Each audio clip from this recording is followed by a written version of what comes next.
First Date Follow-Up. Powered by the Advocates Injury Attorneys. Online at advocateslaw.com. Because it's Christmas time, we're counting down the 12 first date follow-ups of Christmas as voted on by you. Yeah! We count down all the way to the number one first date follow-up that you voted on. Hanna is on the phone today for a first date follow-up. She's getting ghosted by a dude named Luke. So in a few minutes, we're going to call him and see if he'll tell us why he's ghosting her. But first, Hanna, how long has it been since you heard from Luke? It's been about a week. I texted him a couple times, but nothing, just radio silence.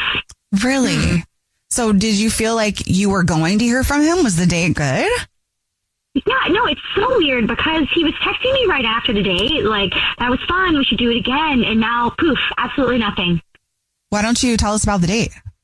Oh, okay, so here's the deal. So we went out for sushi, which I love. I thought it was a super solid start. He even let me pick out the restaurant, which was cool. I didn't think that a guy who doesn't like raw fish would suggest sushi, but cool. We ended up ordering way too much food. It was kind of a mess. We were both just like cracking jokes about it, especially when he nearly flung a piece of sashimi across the table trying to use the chopsticks. Yeah, it was cute. So afterwards, we went for a walk, which was really sweet. It was chill, low key, and it just felt like we were on the same wavelength, you know? Yeah, flinging sushi and, sweet conversation. So why do you think you're getting ghosted then? Oh man, honestly, I don't know, because I thought it went really, really great. There was just like something about him. He was so funny, but maybe I messed up when I paid for dinner behind his back. The bill was just like way more than we expected, and I had ordered a really fancy sake and Wagyu appetizer without even thinking about it, and I felt bad. So when he got up to use the bathroom, I just went ahead and paid for the whole thing. So when he came back, I told him it wasn't a big deal. No, I'd marry you. That's so sweet. Doesn't sound like a reason to ghost you at all. Right? I mean, I can afford it, but he seemed like kind of irritated. He kept saying, I could have paid for that, and I tried to explain that it didn't mean anything. I just felt guilty for ordering the expensive stuff, like, unconsciously. But maybe he thought that I was implying that he couldn't afford it or something. But I didn't really mean it like that. I was just trying to do something nice, but now I'm wondering if it, came off totally wrong. Well, did he say thank you? Aside from the fact that he's like, I could pay for it too, was he appreciative of it? Yeah, no, he did. It just shifted the vibe a little bit, but not enough to we still were planning on hanging out again. We both had talked about how it was fun, so I don't know. Maybe it's one of those weird old school type of things, where he feels like a guy's got to pay or something.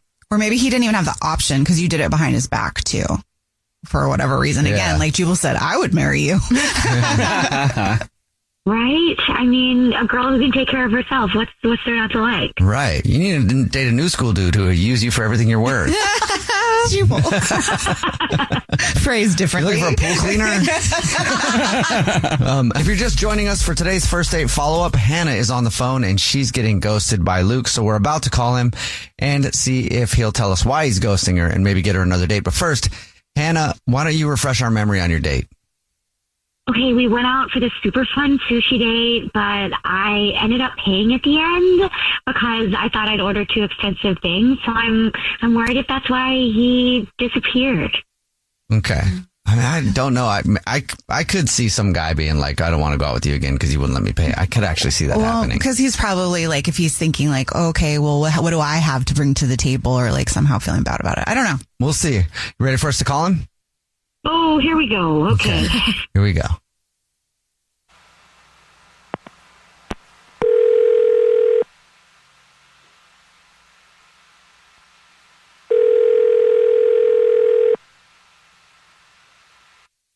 Hello? Hi, may I speak to Luke, please? This is him. Who's this? Hey, Luke, how are you? This is the Jubal Show. It's a radio show. Hi, I'm Nina. Hi, I'm Victoria. And my name's Jubal. What's up? How are you? I'm sorry. Is this like a prank or something? No, it's not, actually. We're calling you for a different reason. Have you ever listened to the show before? Yeah. I didn't expect you to call me. Okay. Well, we're calling you today because you're ghosting somebody, and we do a segment on the show called the First Date Follow-Up, where if you go on a date with someone and then you end up ghosting them, that person can email us to ask you why you're ghosting them. So do you know who would have emailed us about you? I am guessing this is about Hanna, right? Yes. Oh, You got it correct. Congratulations. You've won nothing so far. are you ghosting her? I'm not like ghosting her intentionally. I don't know. The date was super fun. She's super cool, but it was honestly, it was just something that happened after. Okay, so you are ghosting her intentionally. Wait, she said she texted you and you didn't call her back, so.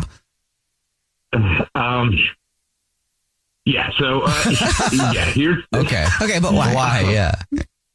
So the deal is, after our date, it was really good, and my buddy Andrew. So I was telling him about it, and I was staying. So she paid for the meal, and I behind my back, and I don't know. I just thought it was kind of weird, so I'm telling him about it, and he asked to see a picture of her, and I showed him a picture, and he just started cracking up, and it turns out that he went out with Hanna too.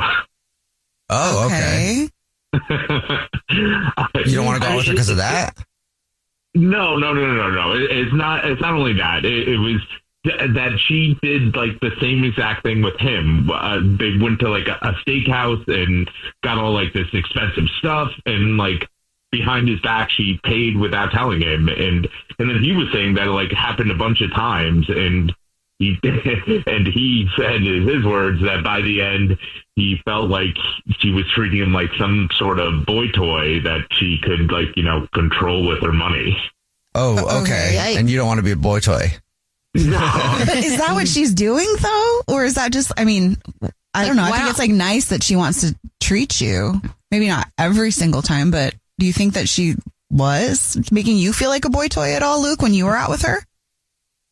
I mean, I'm not going to jump to that conclusion, but it just it felt weird, it just felt really weird.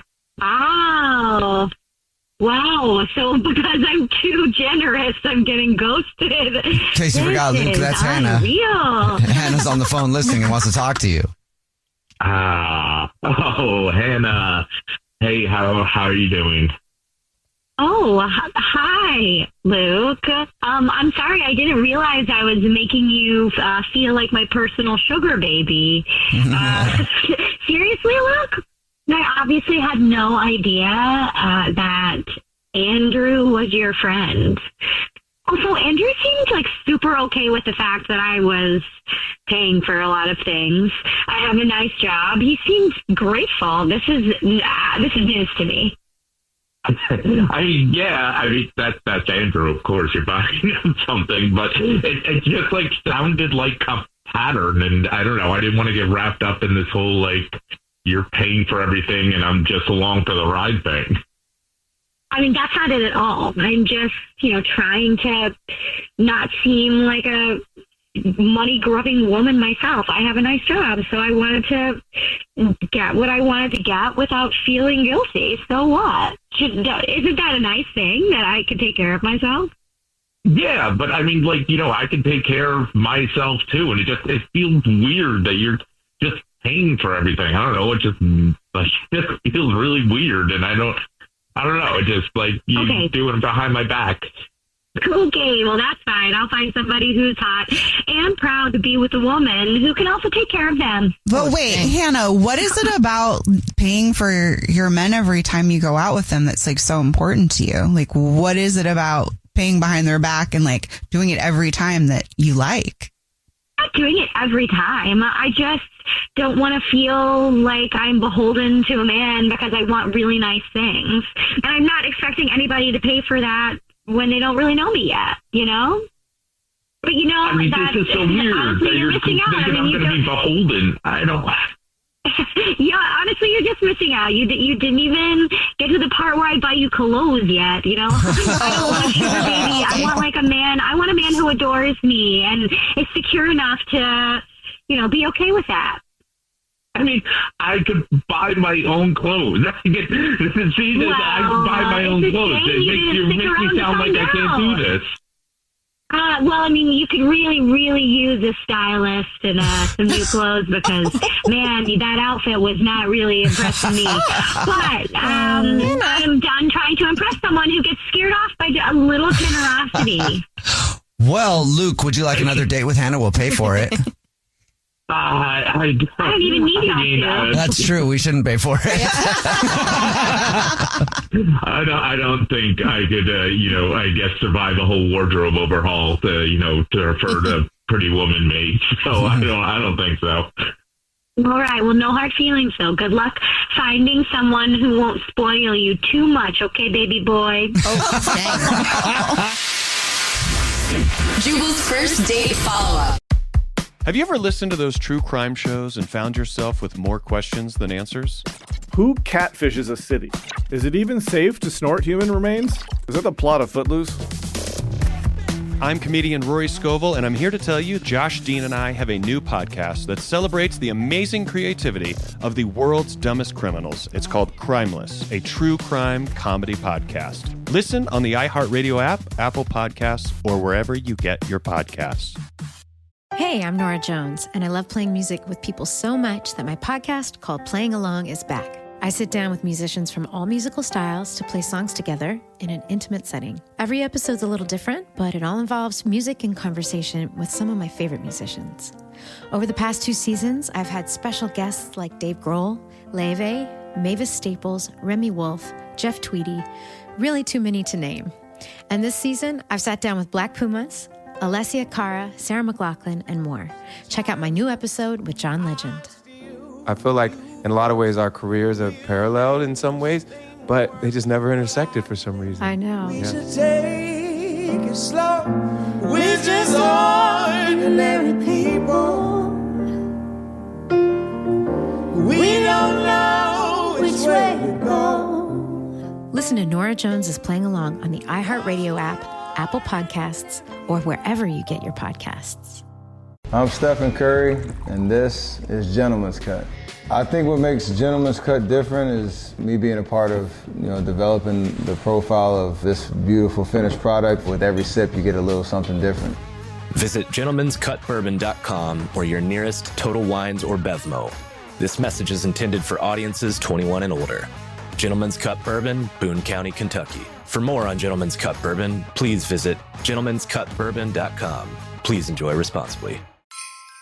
Hey everybody, it's Chuck and Josh from the Stuff You Should Know podcast, and it's that time of year again when we knuckle down to do our annual holiday episodes. We collected our best past classic holiday episodes and compiled them into a 12 Days of Christmas Toys playlist that the whole family can enjoy. That's right. Maybe you missed it the first time we detailed the history of Beanie Babies, Monopoly, or yo-yos, and a whole lot more. So listen to the 12 Days of Christmas Toys playlist on the iHeartRadio app, Apple Podcasts, or wherever you get your podcasts. Who would you call if the unthinkable happened? My sister was shot 22 times. A police officer, right? But what do you do when the monster is the man in blue? This dude is the devil. He'll hurt you. This is the story of a detective who thought he was above the law until we came together to take him down. I said, you're going to see my face till the day that you die. I got you, I got you, I got you. Listen to The Girlfriends, Untouchable, on the iHeartRadio app, Apple Podcasts, or wherever you get your podcasts. This is an iHeart podcast. Guaranteed human.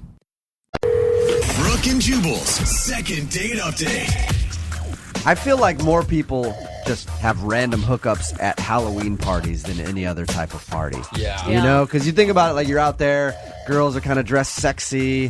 Guys are dressed in their macho, superhero costumes or like a barbarian and their shirts off. And everybody's already kind of letting it all hang loose. So you're a little bit more relaxed, ready to hook up. And plus, if you're, playing a different character, it's not even you that's doing it. It's like, hey, I'm Yoda. And Yoda gets to have sex with whoever he wants to tonight. I've been a man for the last 3 Halloweens, and that attracts an entirely different type of audience. Exactly. Mandy, who is on the phone with us to do a second date update right now, was at a Halloween party, and she had a little fun herself. Right, Mandy? I did. I had a lot of fun, actually. How much fun did you have, Mandy? I had a lot of fun. Yeah, that's what we like to hear. So tell us a little bit about the party before we get into the person who you want us to call today. Yeah, it was this giant Halloween house party. Those are always fun. What'd you go dressed as? A sexy kitty. Oh, very creative. All right, so you were in your sexy kitty gear, and I had my ears and my cute tail and, my cute little outfit. So it was a huge party? It was a huge party, All right. Massive. Like, I'm surprised we didn't get shut down. And so, I meet this guy, and he's dressed as a pirate, like a hot pirate. Was this the beginning of the night, or were you like quite a few drinks in by the time you met Pirate Man? I was probably maybe like 2 drinks in, but I don't usually get sloppy and stuff like that. Like, I'm pretty with it. The thing about costume parties that I've noticed, Mandy, pirates get chicks. Oh, yeah, they do. Pirates always get girls. Every time I'm at a costume party, the pirate always has a girl with him. Zombies, not so much, but pirates get chicks. Pirates can even wear that costume not on Halloween and get chicks. Yeah. I think Johnny Depp had something to do with it. Yeah, that's it. You see a pirate and you automatically think Johnny Depp. Yeah, and I mean, he was looking really good. And so we start chatting, and then we're having a drink together. We start dancing and grinding on the dance floor. Yeah. Get it, Pirate Man. Word. Sexy kitty. Like, I had to be careful of his sword. Like, his, What do you mean? Which one? Yeah, and not the one on his waist, I mean, like, whoa. So... So he was grinding his sword into your hip, and that's when you knew that he was also interested in you. Yeah, and then we start making out right on the dance floor, and he's whispering things into my ear, and he's making me laugh. So we find a room. We went upstairs, and we were messing around. He ripped off my tail. I was like, oh my God, and it's so not me. I usually don't do that. I mean, we didn't go all the way, but we almost, So you did stuff. Certain bases. A lot. Yeah, we went around the ballpark. Okay, so you did a lot. So what happened after your little rendezvous? Yeah. Well, we went back, and we were kind of dancing again, and I'm blushing or whatever, and he says he'll be right back. He's going to go get a drink. Mm-hmm. And 15 minutes go by, and he never came back. What? Did he leave the party, or did you run into him again later? I mean, I looked for him, and so I went up to the guy who was hosting the party, and I mean, this is super embarrassing, but I couldn't remember the guy's name, or maybe I just didn't get his name. I mean, it was really awful, so I had to go and ask the host what his name was. Who was the pirate? What's the guy's name? I mean, it was really, yeah. Yeah. So he told me the pirate's name was Jonathan, and then I asked the host for Jonathan's number, and he gave it to me. Okay. And I sent him a text, hey, it's Mandy, sexy kitty kind of thing. And I waited a couple days, and then I wrote him again, hey, are you okay? What's going on? And then I made an making a reference. Making a joke about his pirate costume. And he hasn't responded to you at all? No, it's weird. I've texted him twice, and he hasn't responded at all. But Mandy, do you really think it's that weird? I mean, you didn't even know the guy's name. Yeah, but okay, Brooke, we had serious chemistry, and I think when you have chemistry with a guy, it's not just a random hookup. There was something definitely there. So you don't think it was just a one night thing, or he messed around with you and then was like, oh God. No, I keep playing, it in my head, what went wrong? Am I too easy? Even though I wasn't maybe I was that night, but what happened? For him to take off like that, I feel like maybe he might have a girlfriend or something, and then you guys messed around, and he was like, I have got to leave. I'm at my friend's house, and now I just messed around with this sexy kitty. No matter how sexy the kitty is, you shouldn't be messing around on your girlfriend. So he probably decided to run out. I mean, that would be my guess. Unless he's a real pirate and he had to charter a boat somewhere. Yeah, who knows? Maybe it wasn't even a Halloween costume. Yeah. I mean, I hope he doesn't have a girlfriend because, I mean, I'd really like to see him again. All right, well, we're going to play a song, come back, get him on the phone, and get your second date update, okay? Okay. All right, hang on. Moving 92.5. Brooke and Jubal in the mornings. Second date update. It just dawned on me that I think I know what Mandy's problem might be. Mandy, who was on the phone for a second date update, isn't getting a call back from this guy named Jonathan. She met him at a Halloween party. He was dressed up as a pirate. They messed around, did a lot of, quote, stuff together. And he took off and split from the party, or she couldn't find him, didn't even really know his name, went up to the host of the party and had to find out, like, who's the guy in the pirate costume? I liked him a lot, and I want his phone number. So that's how she got his information. Mandy, do you think that maybe the host of the party gave you the wrong phone number and you've been trying to call a different pirate and he has no idea who you are and that's why you're not getting a call back? I don't think so. No. Were there a lot of other pirates there? I mean, I think I saw one other pirate, but I mean, I specified the hot pirate. All right. Well, in that case, if you specified the hot pirate, do you think that maybe the host of the party, your friend, thought that he was hot and didn't want to give you the right number and the right contact info because he wants to get a piece of that pirate? Do you think that's a possibility? No, I don't think that's a possibility. Okay, so our original thought then is that maybe he has a girlfriend or maybe he just thought you were like a one-night thing and then wanted to get out of there and felt awkward after you guys messed around. I hope not.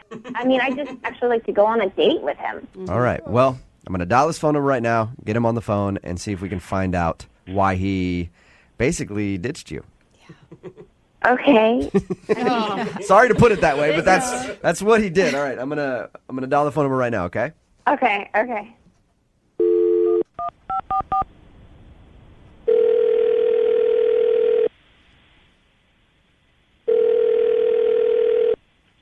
Hello?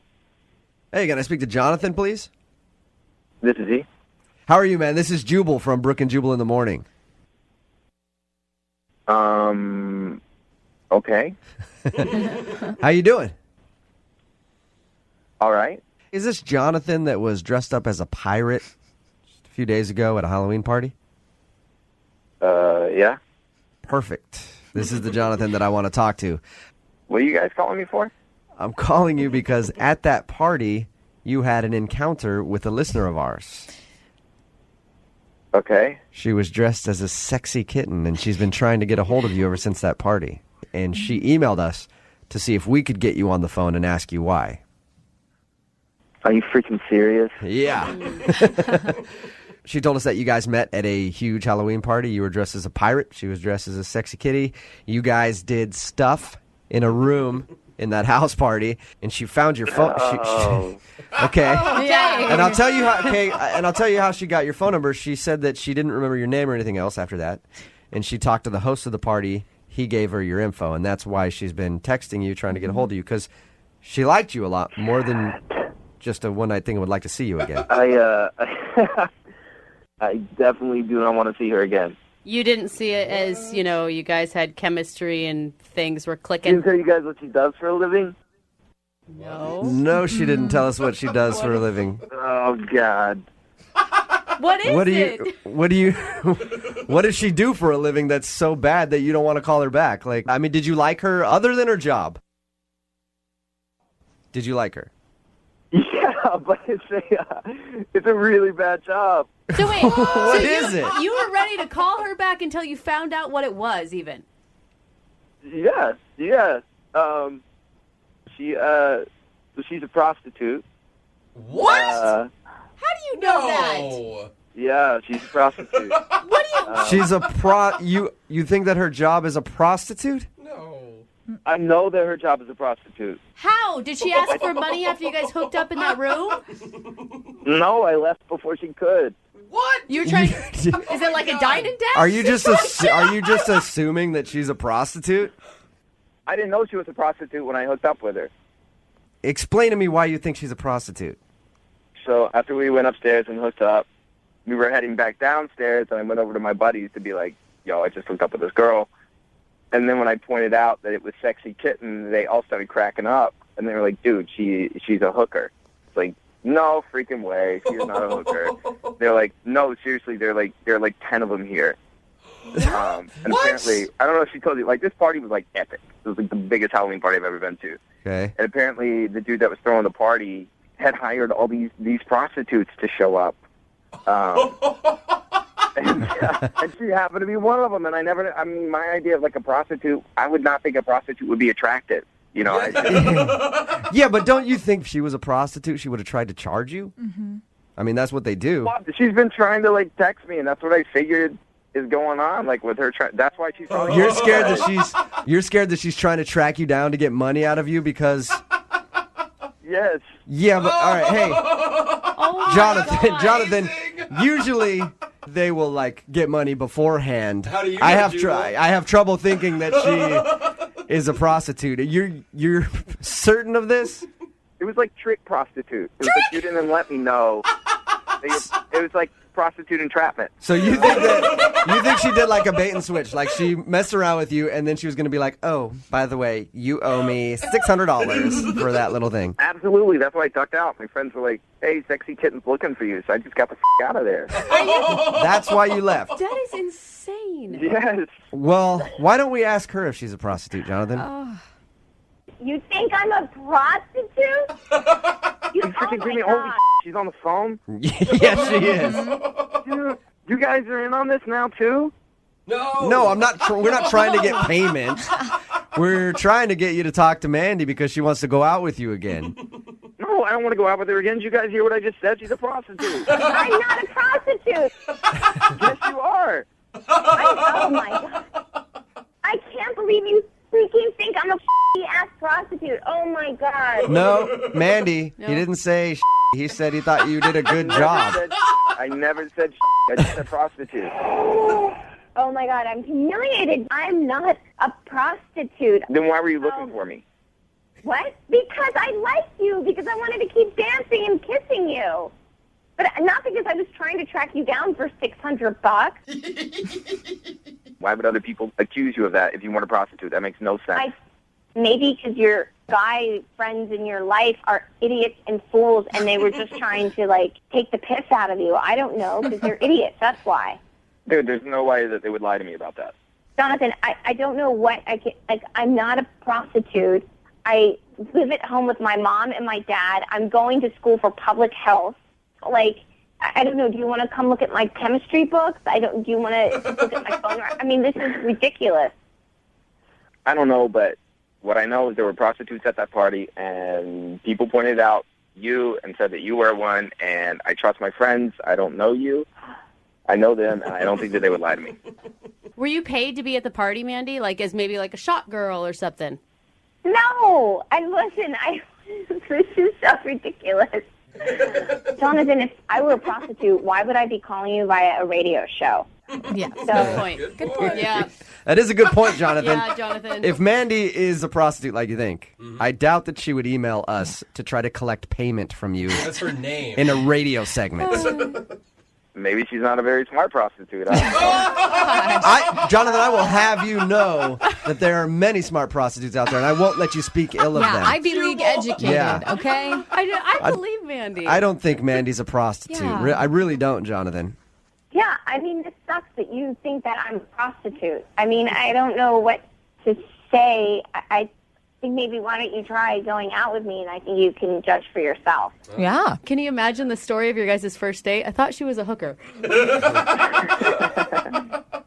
I don't know. I mean, like, you don't sound like a prostitute. You know what? Yeah, I agree. Because, prostitutes, they have that tone to their voice, that prostitutone in their voice. And you can tell just by listening to them. Yeah, it's a raspy thing that they have, and Mandy doesn't have that. Jonathan, would you go out on a second date with Mandy? We will pay for it. The only person that will be spending any money on this will be me. Come on, man. And I won't give you a bill for whatever, $600. I don't know. I don't even know what the rate is. It's anywhere from 60 to then it can just go up from there. Okay, anyway, Mandy. We don't need to be schooled in the cost of prostitution. Jonathan, will you go out with Mandy again? We will pay for it. Yeah, let's do it. You'll do it? That's good. All right, Mandy, Yeah, I'll do it. you still want to go out with Jonathan even though he called you a prostitute? I know. I'm kind of like now thinking about this. I know I probably shouldn't after all the things that he's just said and accused me of, but yeah, no, I want to. I really like this guy. Why? I mean, yeah. All right, well, there you go. Successful second date. Congratulations, Mandy. Thanks. Thank you. And I think that probably is just a very genius way of collecting payment. Good job. Brooke and Jubal in the morning. Brooke and Jubal's second date update. I've said this quite a bit, but this is a first for the second date updates. And I say it a lot. Sometimes I'm lying, and sometimes I'm serious. And this time I am actually serious because I guarantee the guy that's on the phone to do a second date update today probably has not heard the show very much, if at all, in his life. Really? Why would he be It's contacting our us? first ever international second date update. Oh, really? That's right. The guy that wants to do a second date update doesn't even live in this country. Awesome. He's on vacation here, I guess. That's what his email said. Let's just talk to him. Brian, how are you? I'm very well, mate. How are you? Not too bad. He said, mate, so I know it's real. Yeah. So I know it's real. Thank you for emailing the show. It's interesting to get an email from you since you don't even live here in America and I'm assuming aren't a big listener. No, I've never listened before, actually. The only reason I know about it is from some friends of mine that I talk to over here. Okay, wait, can I just ask real quick? We've had a British guy on the phone before, and he turned out to be a total phony, and he was only doing the accent to get the girl. You're legit, right?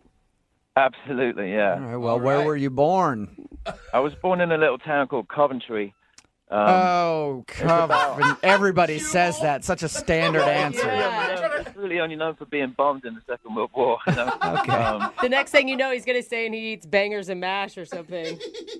My mom makes a great bangers and mash. All right, so your friends recommended that you email us. Why? Well, see, I met this girl named Kelly, right?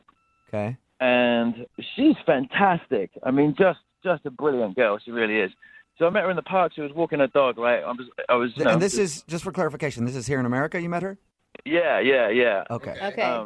We got to chatting, you know, because she was walking this Dalmatian, and I mean, it was a beautiful little puppy. So I had to, you know, and she's beautiful too. So I had to, you know, try and have a little conversation with her. And let's be honest, you have some major self-confidence being here in America with that accent, because you were, I'm sure, killing it with the ladies. I mean, it doesn't hurt, you know, let's put it that way. But, I mean, honestly, really, I'm only interested in Kelly's. I mean, she's brilliant. She's amazing. Okay. And what was so brilliant about her? I think that women in America are a lot more kind, you know, a little bit more gentle than the average Essex girl, let's put it that way. Okay. See, and you and I are opposite. That's why I'm always so attracted to British girls. They seem cold and kind of rude. And that's what I like in a woman. I do. I really love it. That's them in a nutshell, mate. Absolutely. Right. Let's switch places then. So I guess it was just, you know, her kindness, and, you know, she seemed really gentle and approachable. And anyway, we got to talking for about 45 minutes, and then eventually agreed to go out on a date. Right? That's awesome. So you were excited, obviously, about the date. Yeah, you know, so she picked a restaurant because I have no idea about, you know, where we were or anything. So she picked a place. I said, you know, that's no problem. And everything went really well. I mean, she looked beautiful from head to toe, you know, amazing. Wow. We had a great meal, a great conversation. It was fantastic, you know, and then we agreed to contact each other again, and I've tried and nothing. Flatline. Really? Nothing at all. Really? Okay. Can you think of any awkward moments on your date that you had with her? I mean, we both speak English, yes, obviously. But Thank you. We kind of have this, like, there's still like a little language barrier between, you know, like we call a boot of a car and, you know, the trunk and, you know, all of that stuff. Right. So I called her a classy bird. A classy bird. Sound very good. Yeah, she really is. Like, she's really classy. I was like, oh, you know, Kelly, you are one classy bird. And she, you know, she kind of looked at me like she's a little bit confused, you know. What? And then I tried to explain that was a good thing, and then she's like, yeah, I don't really think it is. But moving on. So she didn't like being called a classy bird, huh? I don't think she did. No, I think she's too classy to be called a classy bird. If you know what I mean. Yeah. In America, just to let you know, classy bird, you replace it with stupid dame. No. No, you don't at all. That would have won her over, man. I think that's unfair. You've called her brilliant, you've called her beautiful, you've called her classy. What more can a girl want? Those are like dream compliments. Oh, see, now, when you list them like that, maybe I was just overdoing it, you know? I don't know. Maybe, If you're Women constantly here, I over-complimented her or something. no way. Women here are used to nice rack, and like that's it. Yeah, well, that's a compliment. So, all right, and let me ask you this: are you interested in actually dating her? Because you said you're on vacation, right? Yeah, but, I mean, I travel to America about 3 or 4 times a year. Okay. And, you know, I mean, she can always come and visit me.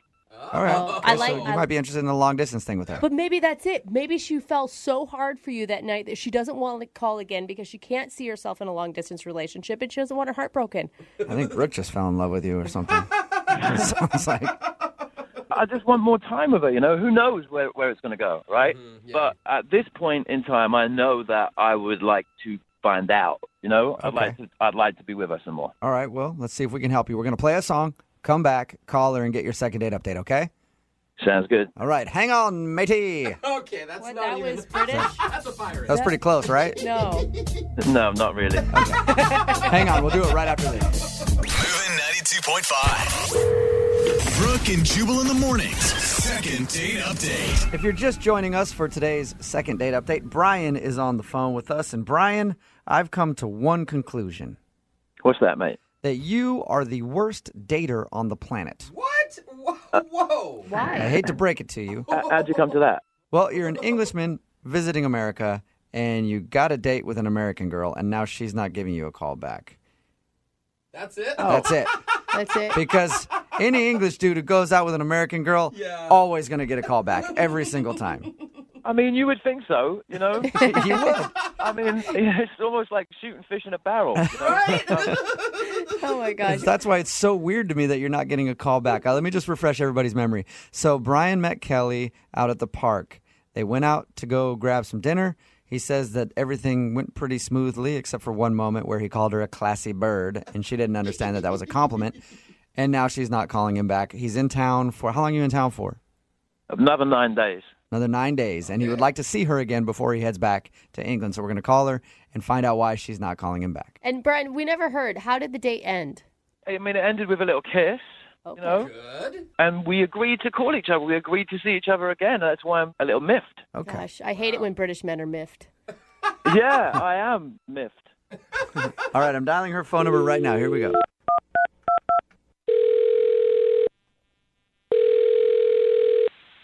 Hello. Hi, is this Kelly? Yes, this is Kelly. Hey, Kelly, how are you? This is Jubal from Brooke and Jubal in the morning. I'm sorry, I don't know who that is. Yeah, Jubal it's okay. from Brooke and Jubal. It's a radio show? No, not really. Not really? It is a radio show. I promise you, Kelly. That part you don't have to disagree with. Sorry, guys, I really don't know what's going on. All right. Well, I'll explain it to you. A guy that you went out on a date with emailed us and asked if we could call you. Oh, really? Yeah. Yeah, weird. His name is Brian. Brian? Yeah. Really? British Brian? Yeah. You can't forget British Brian. Why is he emailing you guys? Because he told us that you guys went out on a date and he really liked you. And he's only in town a little while longer and he wanted to see you again, but you're not responding to any of his phone calls or text messages. And he had to call the radio station? Apparently his friends thought it would be a good idea to get a hold of us to see if we could find out why you won't call him back. That's really weird. Why would anybody do that? Well, actually, a lot of people do it. We have a segment on our show called the Second Date Update, and that's exactly what it is. Brian's friends told him that it might be a good idea to have us call you and find out what went wrong. That's not weird at all. You mind telling us what it is then? I mean, he was nice. We had a really good date. I just decided I just don't really want to see him again. Is it because he lives in England? Yeah, a little bit. Okay. Okay, I can understand that. I mean, he said he comes to America a lot, but a long-distance relationship would be tough. I mean, it's not so much the distance, but it's the other part about being from England.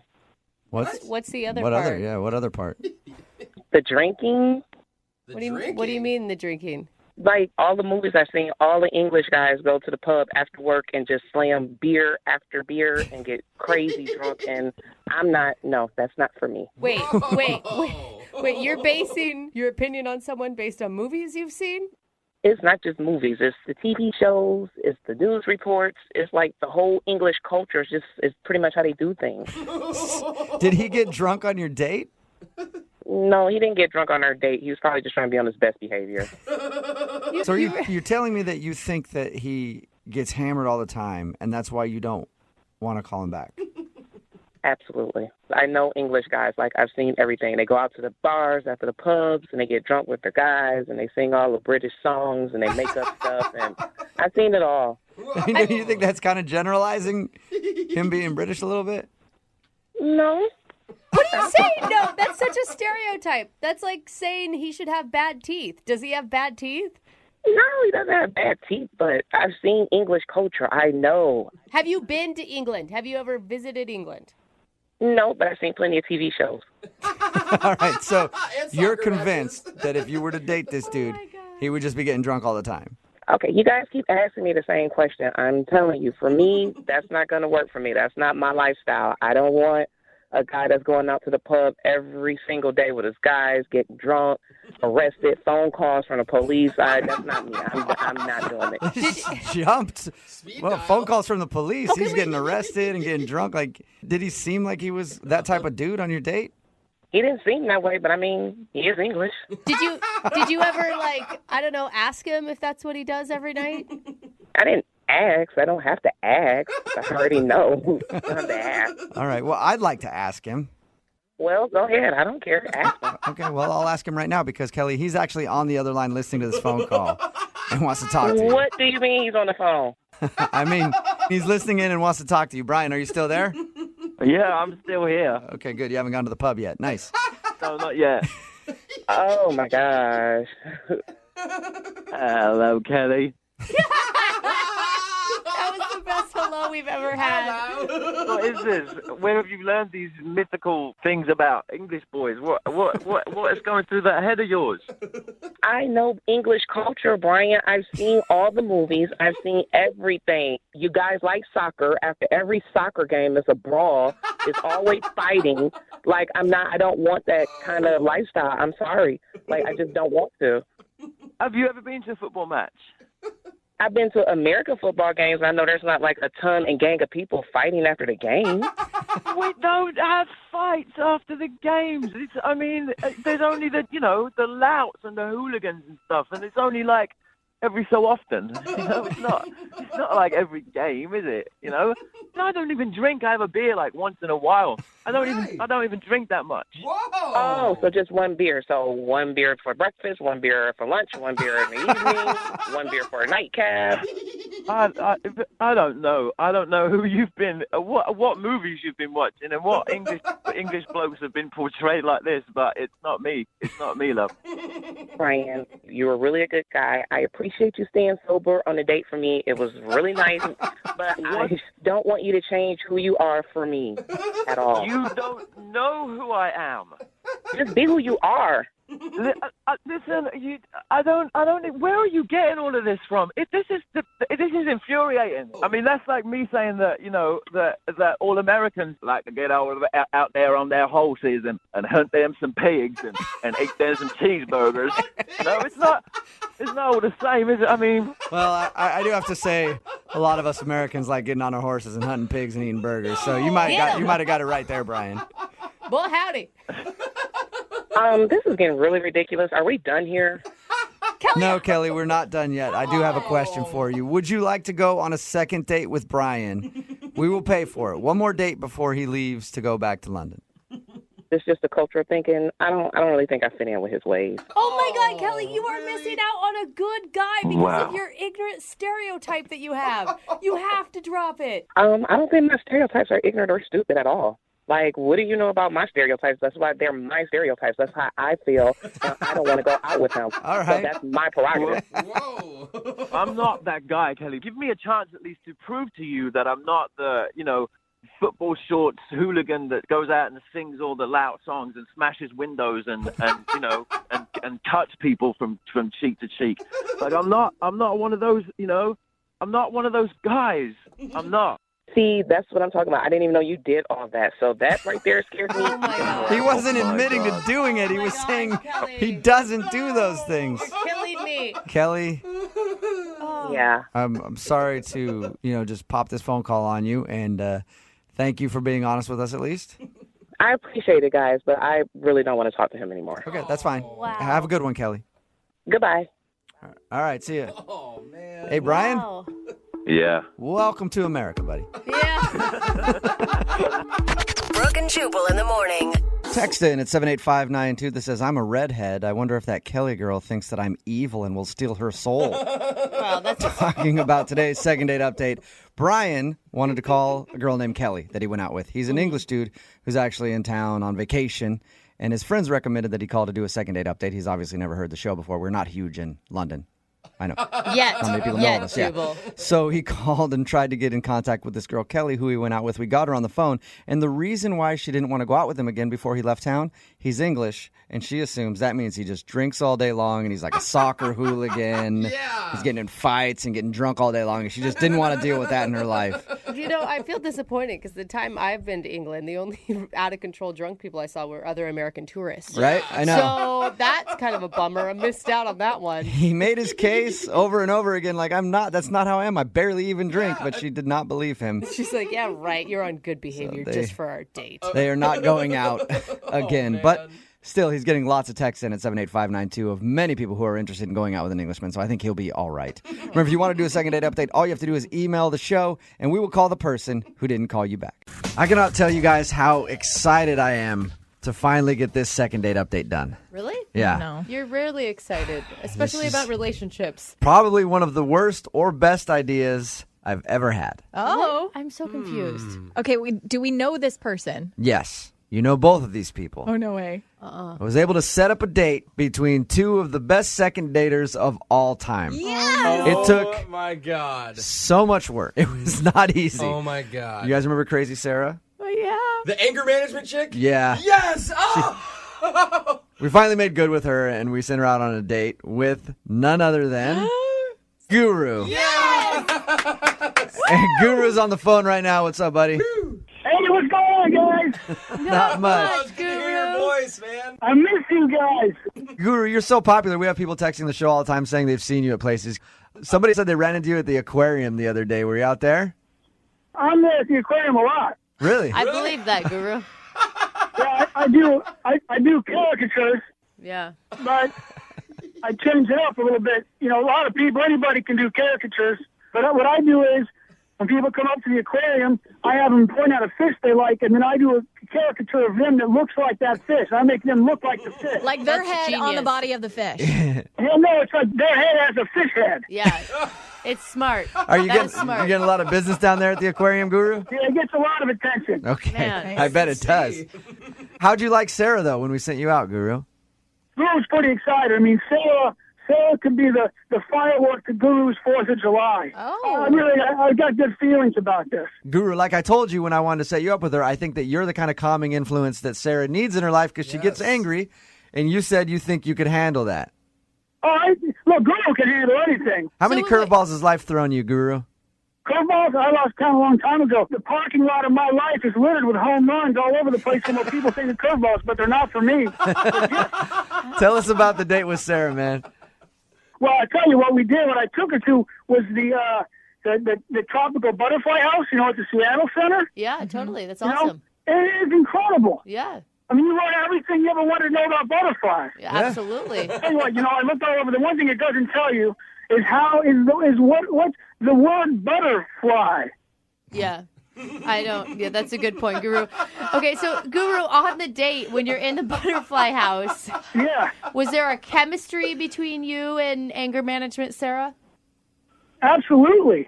There was chemistry the whole time. We liked the same butterflies. We had a similar experience the whole time. Really? We were really interested in all of it, yeah. You know we love you, but sometimes you tend to think a girl is into you when she's not really feeling you. You sure that you guys had a connection?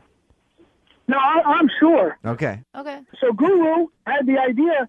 We took a bus down to Soto to the Costco. Ah, the first. You took a Costco bus in to Seattle. Costco on the first date, huh, Guru? Wow. How did you propose that to Sarah? Well, I just said, hey, are you hungry? You know who's got great food? And I said Costco. And Sarah said she had stuff to pick up anyway, so Guru thought another perfect Guru moment. Set this one away. Another winner. Yeah. I like it, Guru. They actually really do have delicious food. They do. Did you just walk around and get samples with her? What'd you do? Got a lot of samples. And, I always want to stop by and get some of the chicken bakes and some of the very berry sundaes, which are, my favorites there. I don't know what your favorites are. Yeah. And I don't have to tell you. Great value also. Yeah, you don't want to blow all your money on a first date, and those chicken bakes are delicious. I think that's a great place to take a date, Guru. I feel like Costco could be an easy escape for her at the end. Did she try to leave or anything, or did your guys' date continue? No, it continued. So then we were walking over by the tire section, which is a little dimmer than the rest of Costco. So Guru was feeling good about things, and Guru usually knows when the temperature is right. So Guru gave Sarah a little kiss. Uh-oh. Really? But I should say Guru tried to give Sarah a little kiss, but she got a little feisty, a little fiery, and kind of, pushed Guru back a little bit. So she didn't want you. Guru might not be a butterfly, but Guru is a moth. And Guru saw that fiery response, and Guru just went straight back into it. Oh, no. So you, straight back. Guru, you tried to kiss her. She pushed you away, and by saying that you saw that flame and tried to get back to it like a moth, did you try to kiss her again when she said no? Yeah, it just made Guru want her more. Yeah. No. Hey, persistence is key, Guru. Yeah, but also no means no is still kind of a thing. And Sarah is scary. She has some serious anger problems. Winners aren't quitters. Winners are not quitters. Winners aren't quitters. Did she lose it on you, Guru? By whose standard? Not by Guru's standard. Yeah. What did she say to you when you tried to kiss her a second time? Well, she called me some names, and then, she thought that we should probably, probably time to leave. Sarah wanted to leave Costco, which I understand, not the most romantic place in the world if we're going to take this, boom, up to the next level. Yeah, for sure. So, did you leave together? Well, she suggested, maybe that we would take separate cabs, but I've got a buddy who drives the, the pedicabs, the bike carriages down by Safeco. The bikes? So I thought maybe we'd do that instead. I thought that maybe is more romantic. A bike carriage? That's not a national district. Wait, Guru, slow down. Somehow you got her in a pedicab. Was there a rope involved? No, just a rope of love. My friend took us through the international district, and it's not even a good part of town. we were having a nice time. Okay. And then things took a mysterious turn. No. And what does that mean? God.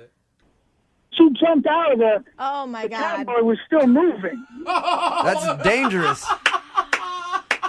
But I bet you like that though. She's a risk taker, Guru. Oh, you guys. She lives right on the edge. Yeah. She'll risk anything, and I'll risk anything for her. I'll risk anything for love. Guru, did you say... Nothing Guru wouldn't do. Guru, clearly she got into the cab willingly, but did you say something to her that made her jump out? It's all such a blur, because I just saw her heels flying out of the pedicab, and then she was on the ground. Her dress fluttered, and then her heels went flying, and, she looked like a butterfly. And I was saying something about us both being butterflies together, and then she was gone. So she jumped out of the pedicab and out of your life. Well, not out of my life. At that moment, I said, I was frightened by it. It seemed so dramatic, but I was into it. Whatever she was trying to do, I was supporting it. But then she said, keep going and get medical help. So she injured. That seemed like the wise thing to do. She injured herself, Guru. Well, I didn't stick around to find out. I mean, if a woman says get medical help, Guru does go get it. Okay. So I don't know if she was injured, but when we came back 30 minutes later with an ambulance, she was gone. Oh, wait. That's a long time between... What? Did you walk to the hospital? No, my friend had a flat. he got a flat. So then I finally hailed police. It just took a long time. I'm glad I hooked you guys up, Guru. It sounds like, hey, it sounds like it was another eventful day in your life. We cannot call this poor girl. Either that or we're batten down the hatches because Yeah. we're about to unleash a storm. Oh, no. Best Guru. date story Guru ever. behaved badly. Should I have done something differently? No. Guys, you think? Yeah, no, dude, I think you did everything right. No. You know how it works. We're going to call her after this. You want to try to take her out again. You had a good time. Oh, Guru had a great time. Okay. And Guru knows. Guru knows when it's right. This is right. All right. But Well, I'm getting nervous. I'm going to put you on hold. You know, Oh. you know the drill. About 3.5 minutes, we'll come back, call her, and get your second date update. Oh, I'm starting to sweat a little bit, but it's happy sweat. Yeah. All right. Happy sweat. Hey, as long as it's the happy sweats, it's good, man. Hang on, okay, Guru? Yeah, okay. Moving 92.5. Brooke and Jubal in the mornings. Second date update.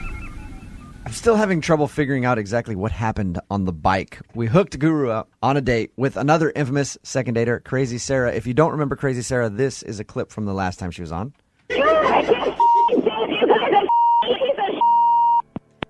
I like how the song Bruno Mars starts to come in at the end there. But no, she's very angry. We got a hold of both of them, ended up setting them up on a date. They went out. Guru took her to the butterfly exhibit at Seattle Center, then to Costco. On a bus. They took a bus to Costco. Costco. Hey, it's eco-friendly. to Leave get them alone. chicken bakes, and then went on a pedicab, and apparently she jumped out of it or fell out of it, Well, 'cause said, go get help, and she was gone when he got back. We're leaving out the part where he tried to kiss her. She said no, called him some names, and he yes. went for it again. That's right. Thank you for bringing that up. What I a forgot. half an hour time eclipse between him going to get help and actually helping her. This is a little different from most second date updates because, you know, we set them up. She knows that we're about to call her because we said, hey, we need to get an update from you. Producer Boyd has talked to her. I've talked to her. We've calmed her down because she wasn't exactly super happy with everything. And we know she's a little fiery. Is there any one thing, Guru, that you think turns Sarah off from you? Well, I think Sarah has some fears and some doubts about things that Guru doesn't have. And that's why we wanted to set you guys up on a date. You know, I figured you'd be the perfect balance for each other. She's a little fiery. You're a little laid back. You know, you can help calm her down and show her a different side of life. Guru can be the stream to her tsunami. We can work this out. Yeah. There you go. I have no doubt. We can work this out. Are you ready to call your tsunami then? Oh, God. You just make Guru ready. All right. You just put me on the bull. Pick me up and put me on the bull, and let's ride. I'm ready. Hey, you know I'll put you on my back whenever you need, Guru. Oh, no. You ready for this? I appreciate it. Yeah, man. Guru loves you, Jubal. Hey, I love you. Well, okay. It's All right. getting weird now. Now it's Here we getting go. Brokeback Mountain bull riding style. All right. Remember your slogan, Guru. Winners aren't quitters. Winners are never quitters. That's right.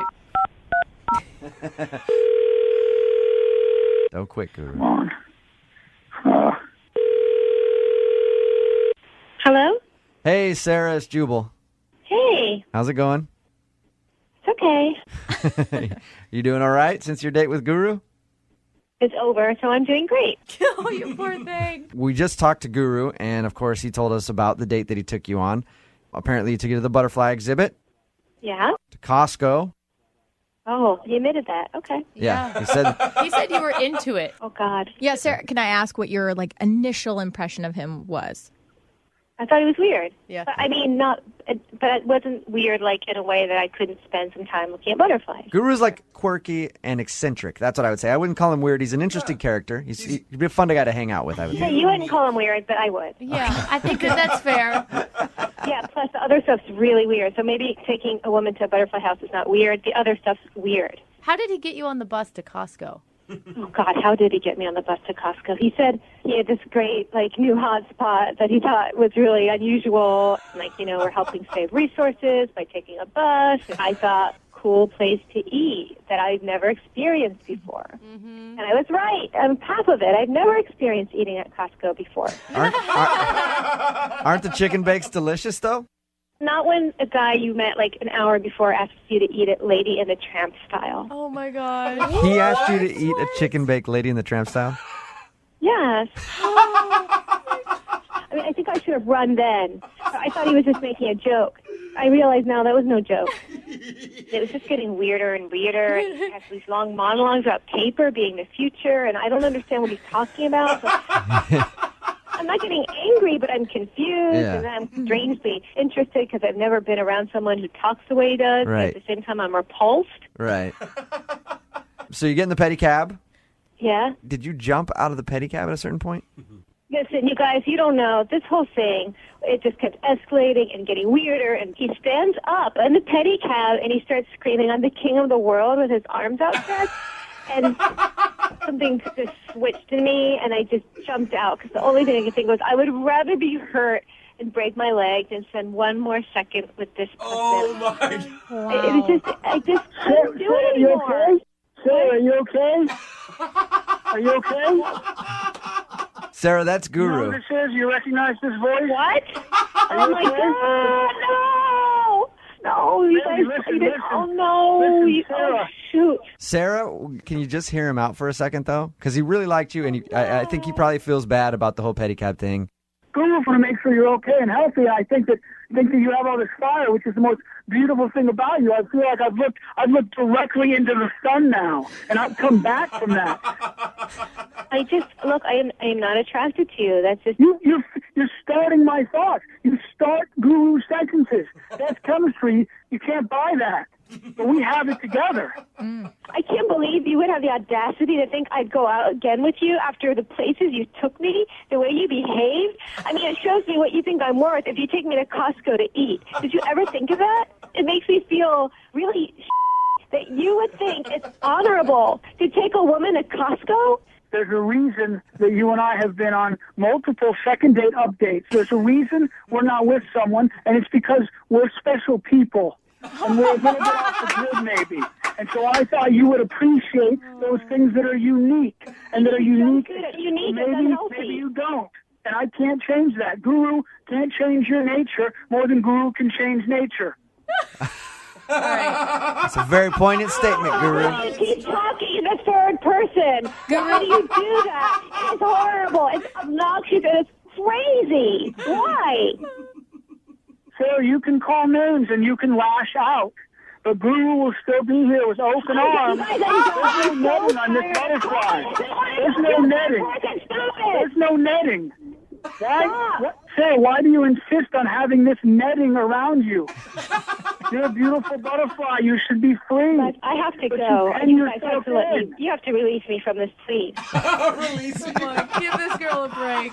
Yeah. Give her a break. Sarah, don't you think you should have the decency at least to go out with him again? Like, listen to how much he liked you. Decency? Really? You're putting it on me that I'm not decent if I don't go out with a man I don't want to go out with. I mean, really? You think it's okay to pressure women like that? It's not the dark age. I'm sure he wants all of us to be decent. No, I don't know that that's true, Guru. I want everybody to be decent. I think that's opposite, Guru. Guru wants everyone to look at the mountains more and the ground less and to walk around and take in what's around them. No, Sure I do. Guru wants everybody to do what he wants. That's what Guru wants. Guru wants a woman to shut up and go along with whatever he wants, even if it's a second date she's not interested. So stop acting so lovable, because underneath it you're just a controlling piece of like a lot of other guys. And you just pretend you're different, but you take women to Costco, you ask them to sit spider style on a bus. That's revolting. That's really disgusting. So you, Guru, if that's even your real stupid hippie name. Oh, wow.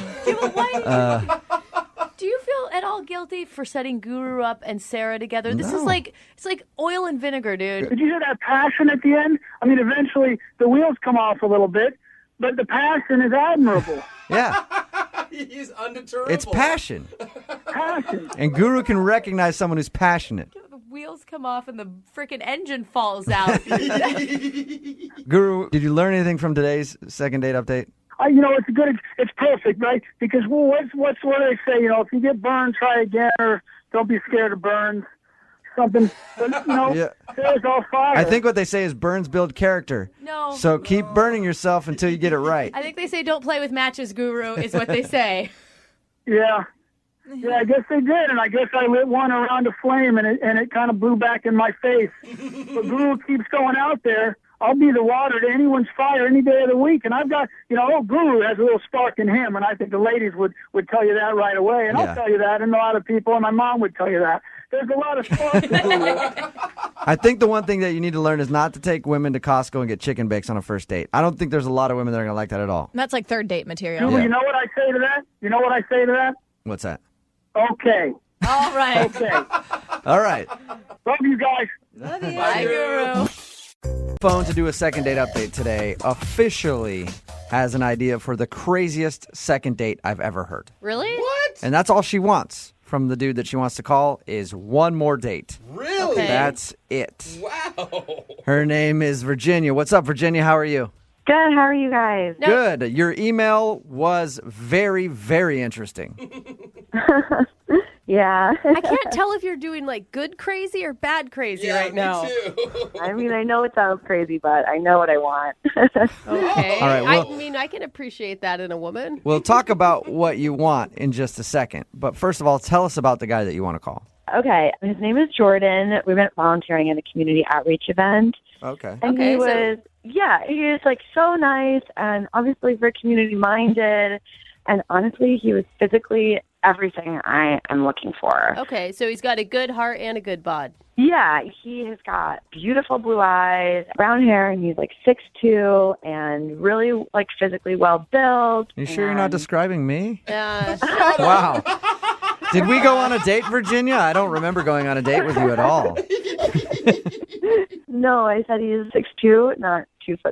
Oh. So she has Okay. seen a picture of you. I heard it wrong. Sorry. So you thought he was hot. Yeah, he was just like the full total package. Okay, and were you hitting on him during this volunteer activity? I would say it was like pretty mutual, and I asked him to go out for coffee. Awesome. And we were talking for like 30 or 40 minutes. I would say, we're getting to know each other. All about his family, comes from a great family. All like the first date small talk was awesome. Yeah, and like all the things he's saying about himself are like all the boxes you want checked, it sounds Yeah, like. truly, like he checked every single one of my necessary boxes. Wow. And I realized pretty quickly that like he's exactly the guy I've been looking for, just not to date. And that brings us to the most interesting part of your email. Why would you not want to date him? He's hot, he's nice, he does good things, he's got a good family. Yeah. I mean, I don't want to date him. I want him to actually get me pregnant. What? See? I told you guys. So you want to call this guy today not to ask him out on a second date to like have dinner. You want to call to see if he'll go out again so that he can give you a baby. Yeah, pretty much. Like, I've been looking to have a baby for a really long time, and, all of my friends have babies, and I'm ready to be a mom, and I'm just not really looking for the relationship. You can't just ask someone to get you pregnant. Why not? It's true. I mean, you can ask him to do whatever you want. All he has to say is no. And I will say commendable for asking. Instead of, I mean, there's other ways women can get pregnant without anybody ever knowing, Yeah, and some girls ask for weirder things. I'm just saying. I don't know about that. I had one girl ask if I could open her door sometimes. Oh. It would have been way easier with the pregnancy thing. Yeah, so she was a weird girl, though. You don't want to maybe date him and see if it leads to love and marriage and then eventually babies? No, I just don't. I'm not interested. And, I've done my research. I've thought about this, and I just feel like this is the right thing to do. Like, I have gone on a lot of dates with guys that I thought could be the one, and they never were, and relationships are messy, and I'm ready for the mess of a baby, not the mess of a relationship. And I just really need your guys' help to help me facilitate it. Okay, So did you tell him on your first date? Did you tell him on your first date that you wanted this from him? No, I didn't. Okay, because I was going to say that's probably the reason he's not calling you back. Yeah, I mean, well, that's kind of where I need your guys' help because, I've left him a couple messages, I've called him, I've texted him, so I can tell him about this. And he's kind of ghosting me, and I'm now kind of at the point where I'm like, okay, you are the one, you're it. Okay, can I ask you, I mean, you want a baby. It sounds like you've done your due diligence in making sure that that's really where you want to be in your life. Mm-hmm. Why not go through a sperm bank and do like the doctor route? Well, I found doing all of that it is so expensive. And I have a lot of money saved up for when the baby is actually here. I just feel like, why should I pay, hundreds of thousands of dollars to try to get pregnant when I can do it for free. Yeah, and this way is a lot more fun than the doctor route. Yeah, and like I think he's getting a pretty good deal. He doesn't have to be involved. I don't need his help. I don't need a relationship. What? You know? Yeah, but there's no way. I mean, it's hard for me to believe that any guy is going to believe you when you say that. Yeah. I will draw up some paperwork. My mom's a lawyer. I can have her draft up something that will just say he doesn't have to be involved. He doesn't want to, you know? And there you go. I feel like that's the best possible option. You know what I mean? He's getting off pretty much scotch-free. He has a couple good nights until it's a done deal. And then, you know, if he wants to be involved, he can, but I don't need him to be. You know, it could take you like a year or more to get pregnant, right? Yeah, but, you know, that's a risk I'm willing to take. And plus, you said that he's really hot, so I'm sure you don't have a problem. Like, man, I hope this takes like 2 years. I mean, I really hope it doesn't take 2 years. But honestly, what guy does not like some friends with benefits? Yeah. And you know he's single, right? Yeah. Okay. Well, we'll play a song, come back, call him, and see if we can get a second date update for you so you can get pregnant. Cool. Thanks, guys. Never thought I'd say something like that. We'll do it right after this. Hold on. Moving 92.5. Brooke and Jubal in the mornings. Second date update. If you're just joining us for today's second date update, Virginia is on the phone, and Virginia wants to call a guy named Jordan. And who is Jordan?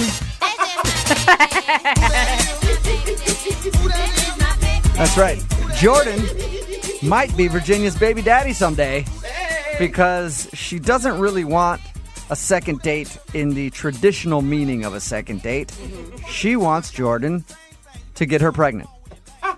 We talked to her just a second ago. They met at a community outreach thing. They went and had some coffee, and according to her, he was everything that she ever wanted in a man. But she doesn't want a relationship with him. She literally just wants him to get her pregnant. So we're about to call him, find out why he's not calling her back, and then, Virginia, I think I'm going to let you ask him that question, okay? Okay, sounds good. All right, well, I'm going to dial his phone number right now and get ready to blow his mind, okay? Oh, my gosh. Let's do it. All right. Good luck to you, Virginia.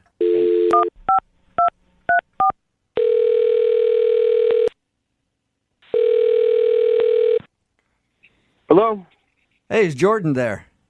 Speaking. Jordan, how are you, man? This is Jubal from Brooke and Jubal in the Morning. I'm sorry, say that again? Who are you? Jubal from the radio show Brooke and Jubal in the Morning. Okay. It's a radio program. You can hear it on the radio in the morning. Great. Cool. Glad we got that out of the way.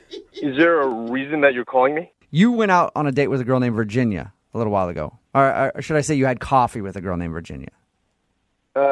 Yes. Okay. Well, Virginia liked you a lot. Okay. And so she emailed us because she wanted to see if we could get you on the phone since you aren't answering any of her phone calls or text messages.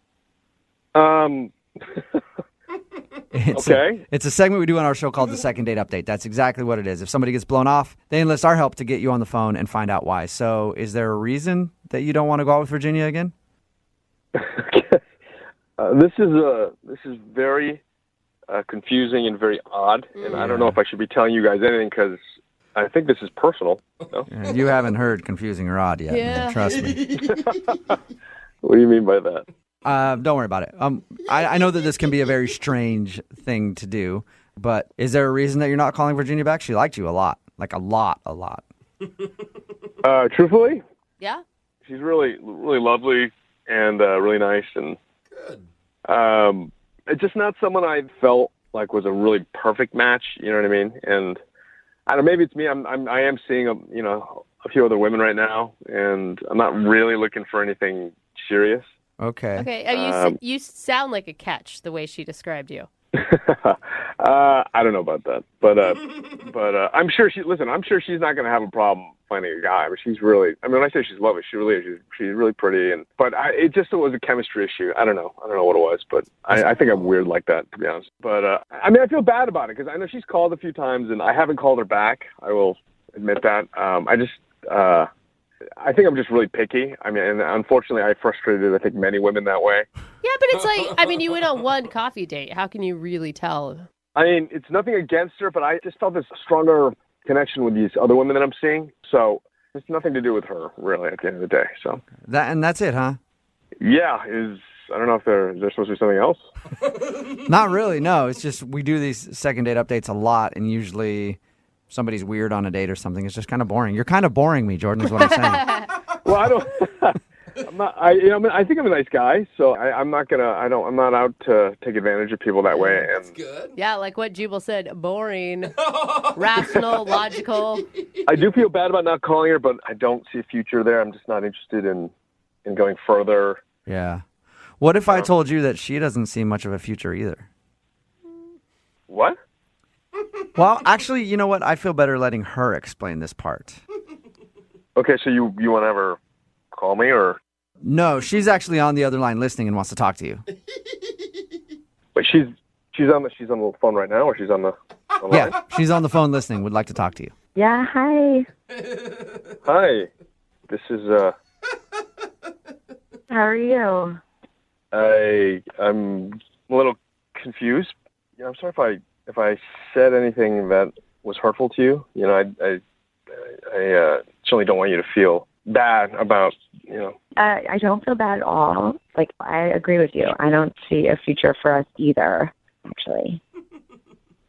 Okay, sorry, I guess I was presuming. So what are you talking about then? Because I don't know why all these people called me. Can you?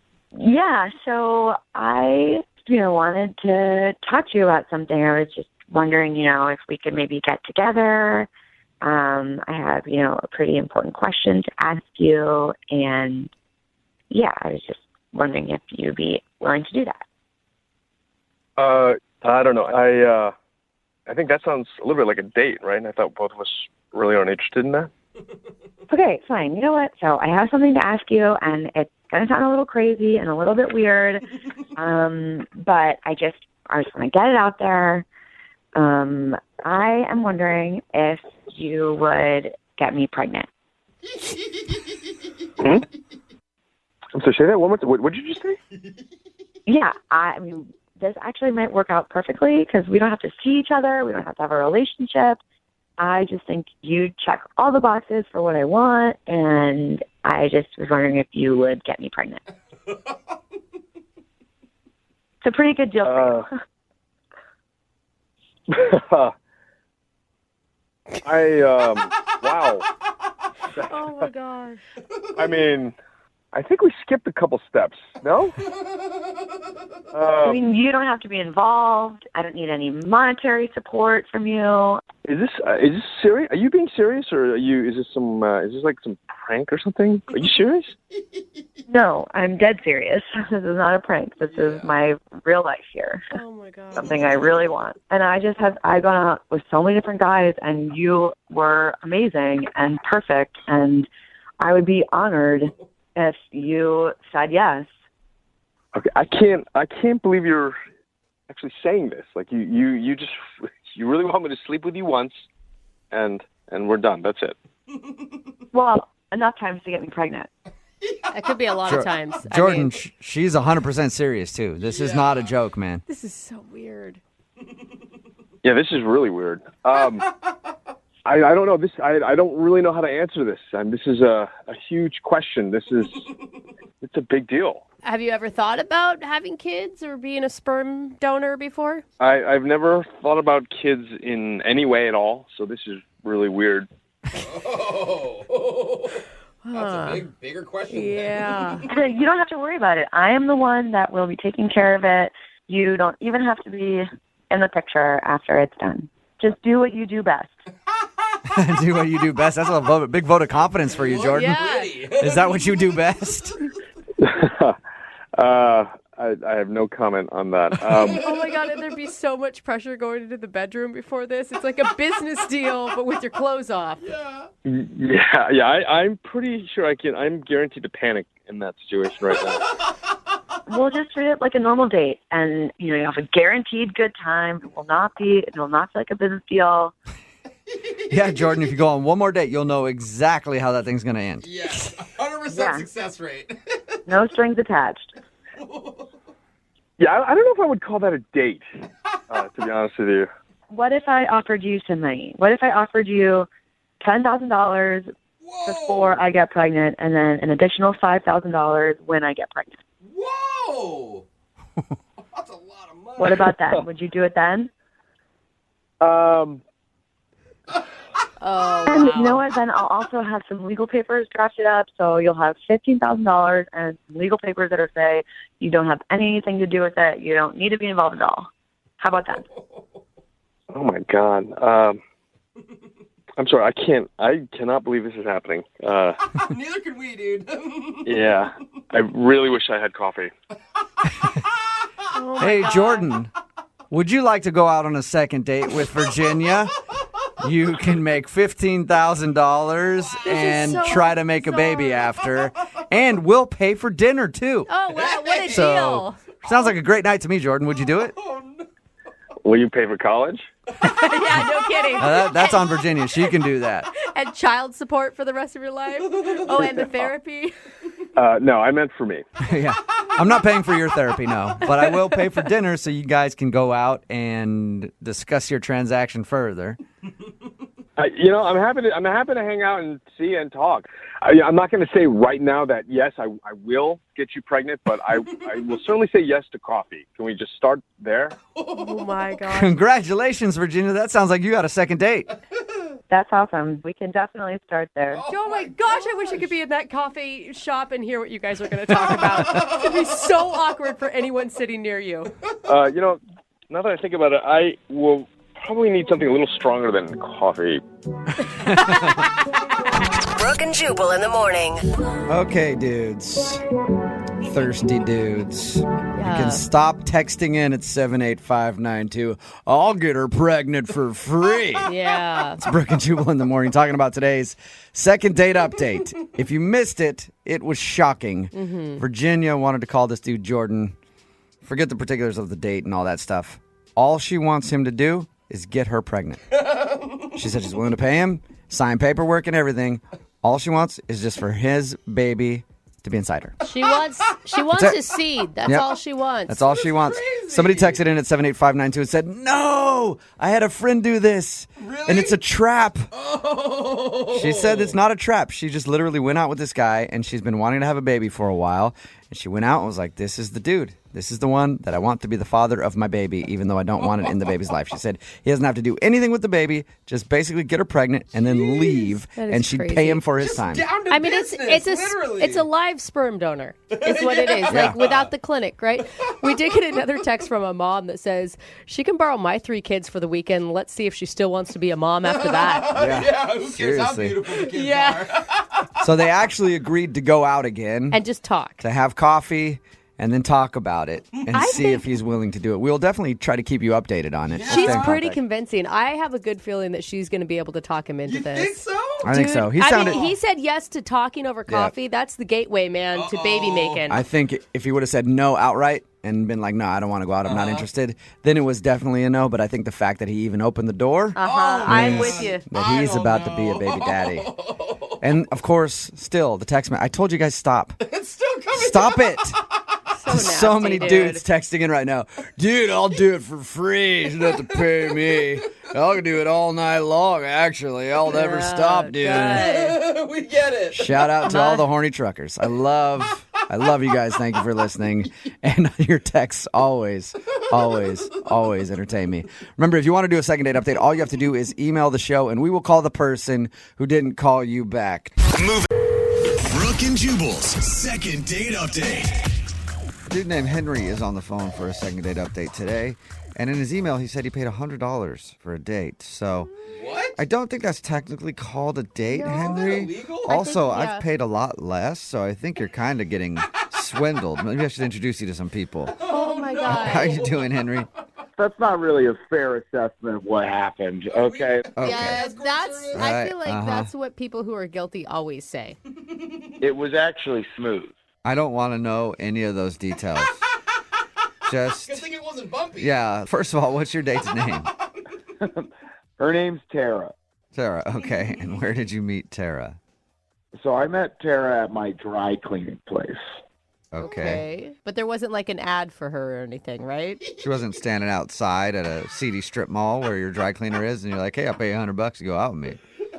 No, that's not what happened. So basically, she's the girl at the counter. Oh, okay. Oh, she works there. Okay. She's super pretty. She's always smiling and nice when I go in there. And I go in there a pretty good amount. Okay. Your shirts just keep getting more dirty and more dirty. Every day. Yeah, God, I got to go in there again.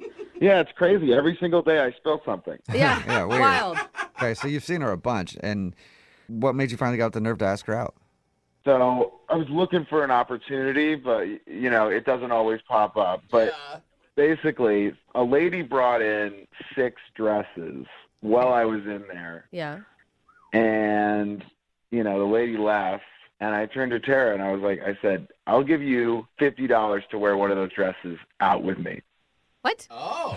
That's a weird ask. Yeah, but it's a little bit baller, right? It's like I mean, a proposition. yeah. But then it's also strange to be like, that's the dress I want you in. Right. And it's also, I'm sure, breaking company policy. I mean, I hope they're not wearing other people's clothes randomly. You know, breaking company policy is kind of the whole point. You know, it's like a little dare. Oh. You know, then she gets to go out with me. Yeah, I dare you to wear a stranger's dirty clothes and come on a date with me. I think she'd clean them first before she wore it out. Did she take you up on it? Yeah, well, so then she was like, no way. There's no way you're going to do that. And I was like, $100. Oh. Okay. Wow. That's where the $100 comes in. So she actually decided to do it for $100? Yeah, she said, okay. Everyone has a price. Okay. Yeah. $100 was Tara's price. Wow. How was the date? Did she actually show up in somebody else's clothing? She actually did, and it was hilarious. Oh, my God. That's funny. I hope it was actually a good-looking dress that fit her and not some, like, oversized 65-year-olds. Or super tight. Right. She looked good. I know how to pick them. I know how to pick dresses. Oh, that's weird. That's Okay, not creepy. people. I don't know how to pick Yeah. people, but dresses. 10 out of 10. I know how to pick dresses, but, I mean, I got to give her props, okay, because it's pretty ballsy to actually do that, to actually take me up on that. Yeah. Yeah. Okay, so how was the actual date with her, though? So we went to a bar, and classic date, Yeah. and honestly, it was great. Okay. What was a highlight? First of all, she's funny. She was Okay. kind of like ripping on the bartender a little bit, and it was fun. And, you know, she's like actually into sports, which is not something you're always finding on dates, and I like sports. Totally. Anything really special about it or notable? I mean, she did keep talking about marriage. Whoa. Like how she wanted to get married or just marriage in general? Well, yeah, she just said, like, that marriage was really important to her and that she wants kids. Were you freaked out by that? You know, to be honest, I was not. Hey, that's a Okay. good thing then. Well, and it's important to talk about it. I mean, not necessarily always on the first date, but this is my end goal in life. So Yeah. if you're not into it, let's not waste our time. Yeah, exactly. And just because, you know, I paid for this date doesn't mean I'm not taking it seriously. Oh, yeah, that's right. You did pay for it. Keep forgetting now. Did you actually give her $100? Did you pay up? I actually gave her a $100 bill right when she got there. And I was surprised she didn't run off, to be honest. That's right. awesome. Yeah, deal's done. That's Speaking of awesome. Well, how did the date end? Did you guys kiss? For $100, I would more? hope so, yeah. It's like not on the lips. You're making me seem so much creepier than I am. I'm good at No, that. it's a one of my funny special story. skills. But did you guys kiss at the end? We did. Okay. And report, what was it like? You know, it wasn't super over the top, the most romantic thing in the world, but, you know, it was like 5-10 seconds. Nice. That's a nice kiss. Okay. First date. Okay. And did you make plans to see each other again? Yeah, we were going to, like, text each other and figure out another time. Okay. Oh. And she's not texting you back now? We were texting. We were, like, going back and forth, and she was changing the time a lot. And now she's not really responding. I'm kind of worried about the dress part of it. Why? Like, that she got in trouble or something. Oh, yeah, because she wasn't supposed to be doing that. Maybe you got her fired. She got caught. I'm worried that her boss fired her or something. Okay. But you haven't been back into the dry cleaner where she works. No, I'm terrified. Okay. We'll play a song and then come back and call her and get your second date update, okay? All right, cool. Okay, thanks. Moving 92.5. Brooke and Jubal in the mornings. Second date update. I must be getting my clothes dry cleaned at the wrong place. I've never seen an attractive dry cleaner worker. It's usually like old dudes who smell like smoke still. No, we have old ladies at ours. And Yeah. they look like smoke. And Henry's on the phone right now. He actually met the girl that he wants to call today. She was working at the dry cleaner. I guess I didn't ask. Is she an old dude who smells like smoke? No, she's not.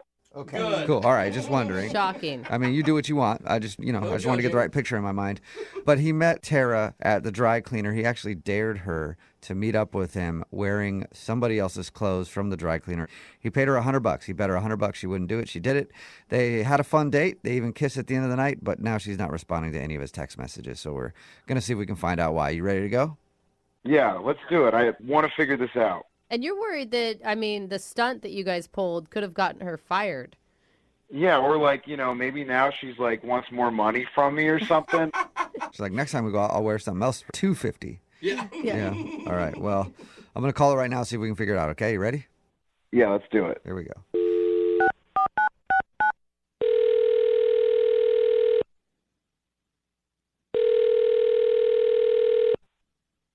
Hello? Hi, is this Tara? Yeah. Hey, Tara, how are you? This is Jubal from Brooke and Jubal in the morning. Oh, I'm sorry, I'm not familiar. Brooke and Jubal in the morning is a radio show. Oh, okay. Probably still not familiar, huh? No. Yeah, I didn't think so. I'm calling you today because we got an email about you from somebody who listens to our show. Okay. His name is Henry. Henry? Yeah. You remember him? Yeah, why did he talk to you about me? I'm sorry, I'm really confused. Well, we do a segment on our show called the Second Date Update. That's where if you go out on a date with someone and then you don't want to see him again, they can email us to get you on the phone and find out what happened. And Henry told us about your date. He told us how you dared you $100 to put on some dress from somebody else from the dry cleaner and meet up with him. And you did it, and he thought everything went well, but now you're not getting back to him, and he's confused. Okay, so he just told you all of this without checking in with me if he could just share this personal information? Well, I suppose he would have checked in with you if you were answering him, but unfortunately you're not. So, yeah, he did tell us that, though. Did he tell you, the name of where I work and all of my personal information? No. All we know is you're Tara and that you're at a dry cleaner. Yeah, that's it. And it sounded like a fun night. It sounded like, I don't know, a funny way to meet somebody and go out on a date. I mean, I think he's a really good guy, but now, you can't just tell someone on a public radio or whatever that I'm stealing from my work. Okay. That's a really shitty thing to do to someone. Right. Well, you're anonymous, though. We don't know anything about you other than your name. Okay. And the fact that you wore a dress that wasn't yours on a date. That's it. And if you think of it this way, if you've never heard of our radio show, I'm guessing nobody at your work has also heard of us. So you're probably in the clear. Okay, well, I hope so. I mean, I don't know. Oh, you're fine. Can you tell us a little bit about your date? Did you have fun? The date was really good. I had a good time. What else do you need to know? I mean, just basically, why don't you want to see him again? Yeah.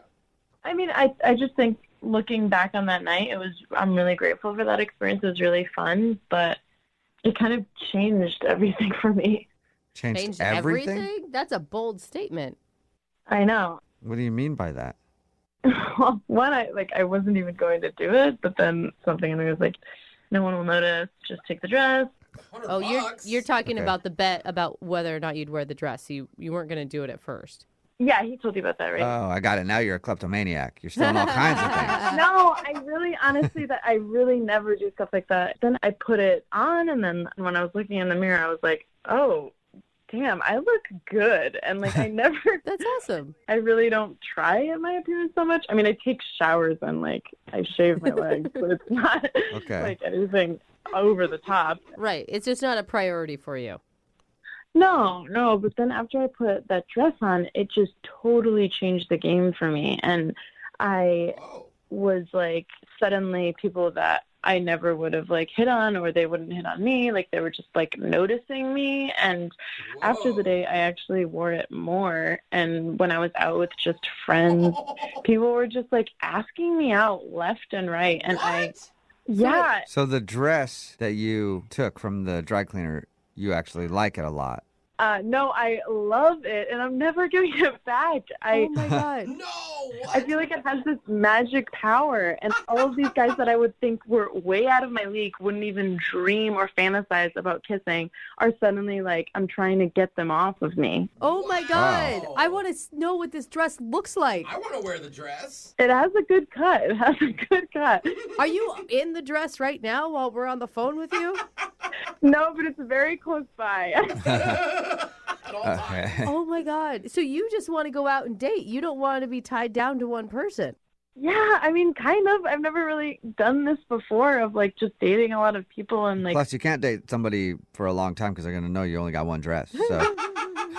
But I'm meeting people that are so much more attractive than like Henry or anyone that I've ever been on one date with. Okay, that's what it is then. That was honest. Because of that dress, you've been dating up.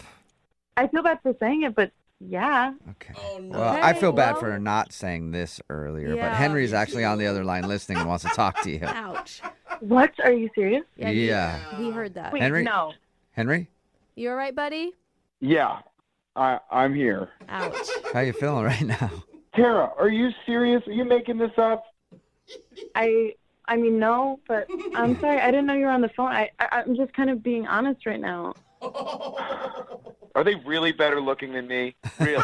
Oh. I find that pretty hard to believe, okay? I'm a very good-looking guy. I have clean suits that I wear. Oh. I know. I clean them. She's not saying that you're ugly, Henry, at all. She didn't say that. No. She's saying that she's upgraded from ugly to good-looking. Yeah, she did say that.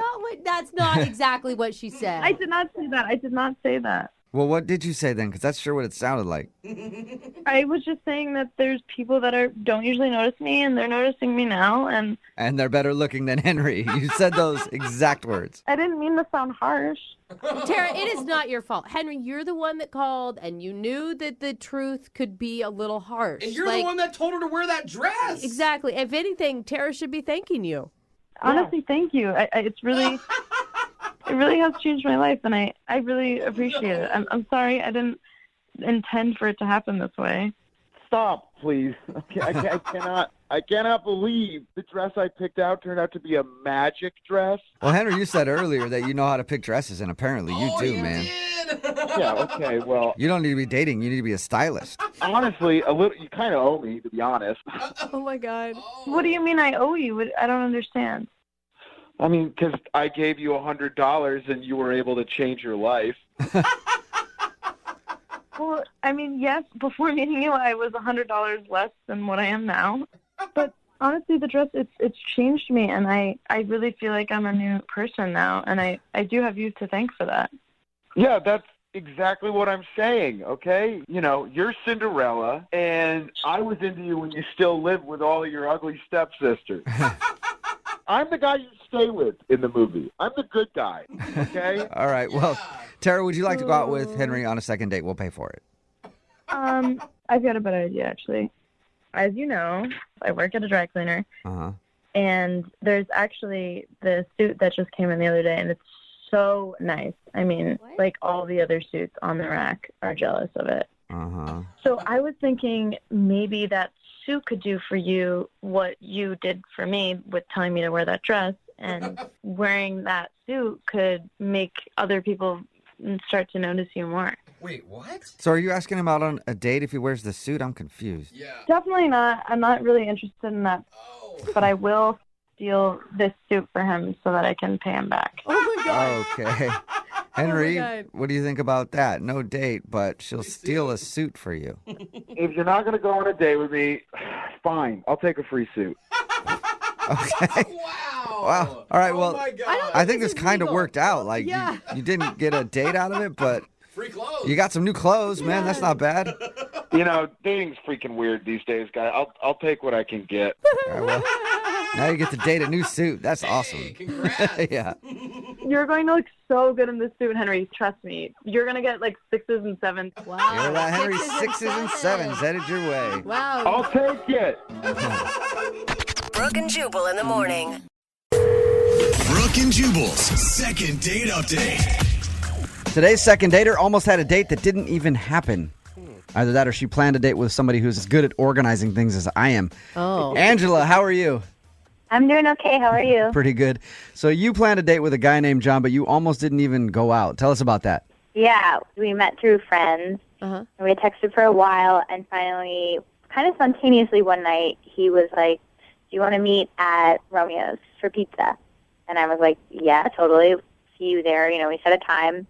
And I showed up, and he's not there. Mm-hmm. And I'm waiting, and I'm like, okay, I'm totally getting stood up right now. This is really weird. Did you text him when you were waiting? So I pick up the phone to see where he is, and I get a call from him, and he's like, where are you?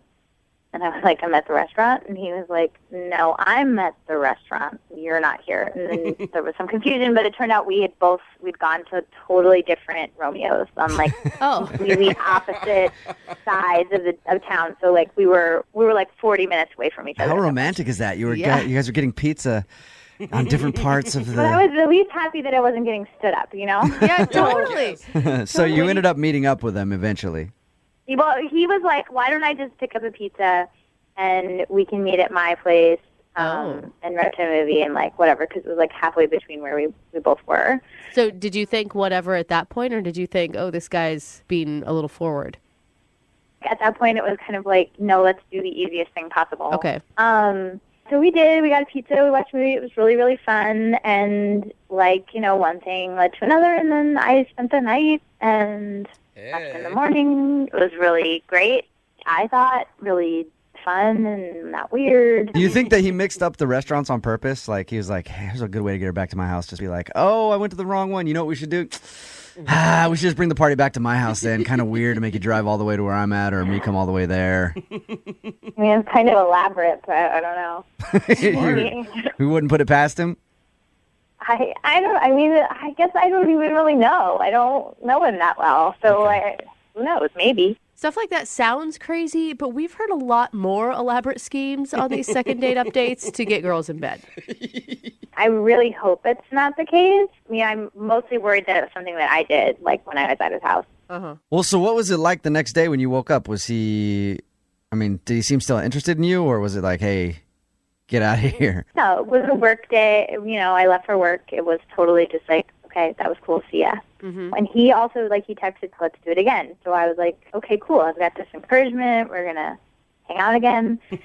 But I've been trying to sort of set something up ever since, and he's just not responding. Nothing. How many times have you tried, bug him about going out again? I sent 3 texts with, suggestions for things to do, and I'm like, okay, now I'm stopping, because I need to take the hint, or I don't know what's going on. Do you know if he was looking to, date someone, or if he was just looking for, a fun night? I don't know. I have no idea. We didn't really, get that far, We were just hanging out. We didn't get that far, but we did it, but we didn't really get that far into it. Looking for a serious commitment conversation. All right. Well, we're going to play a song, come back, call him, and get your second date update, okay? Okay. All right. Hang on. Moving 92.5. Brooke and Jubal in the mornings. Second date update. You know what, Angela? I want to apologize to you. Why? I think that maybe all of us in studio have been so jaded by all the second date updates that we've heard that we just assume this guy had an elaborate plan to get you back to his place. I know. Since you said it, though, I've been feeling super paranoid. I know. All right. Now that you put the idea in my head, I'm like, oh my God, what if this was a crazy elaborate thing? Now, you went to meet John at a pizza place, but he said he showed up at the other one across town and then said, come back to my place, we'll just get pizza over here, and that's where you met him. But we've had guys take girls to plant trees. Oh gosh, the tree first guy. date tree. Remember that? And he would take the tree and return it back to the store when he was done or whatever. So there are guys that go out of their way just to get girls back to their place. I really hope it's not true, because, I like him. He's cool, but... Okay, if that's not true, Angela, then what do you think possibly could have gone wrong, and why is he blowing you off?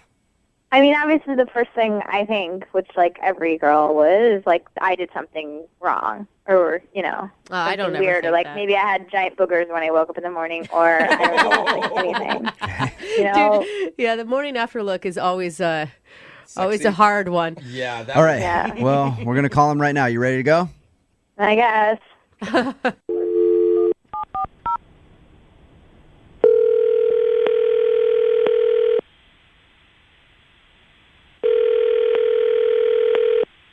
Hello? Hi, can I speak to John, please? Speaking. What's up, man? How are you? This is Jubal from Brooke and Jubal in the Morning. I'm moving 92.5. How you doing? Sorry? Who is this? This is Jubal from Brooke and Jubal in the Morning on the radio station Moving 92.5. We host a morning show. Okay. I'm calling you because one of our listeners recently went out on a date with you and really liked you and is wondering why you're not getting back to her. We're calling on behalf of a girl named Angela. Do you remember? Yeah, I do. Okay. Well, Angela just has a simple question, like, why aren't you calling her back? No, Angela's really, really awesome. It's just not going to happen. All right. Is there a specific reason? It's just too weird. It can't happen. Too weird. Can I ask you a question? I have a theory that, because she said that when you were supposed to meet at a Romeo's Pizza place. She showed up at one in a different part of town. You showed up at the other area and then agreed to go back to your place. My theory is that you planned that whole thing so you get her back to your place. Oh, actually, that would be really smart. No, I didn't do that. I was just hoping I was right. That would have been a good move. So what is it, though? Like, come on. I mean, she wants to know the answer. She wants to know if she did something wrong. She feels right now kind of stupid. Here's the thing. I didn't notice it at first at all, and that makes me stupid, not her. But she is scarily like my ex-girlfriend, like terrifyingly like my ex-girlfriend. Oh. As the night went on, it just got more and more just weird, just freaking weird. And they look alike, which I didn't notice. When did you notice this? Did you notice it before or after she stayed the night?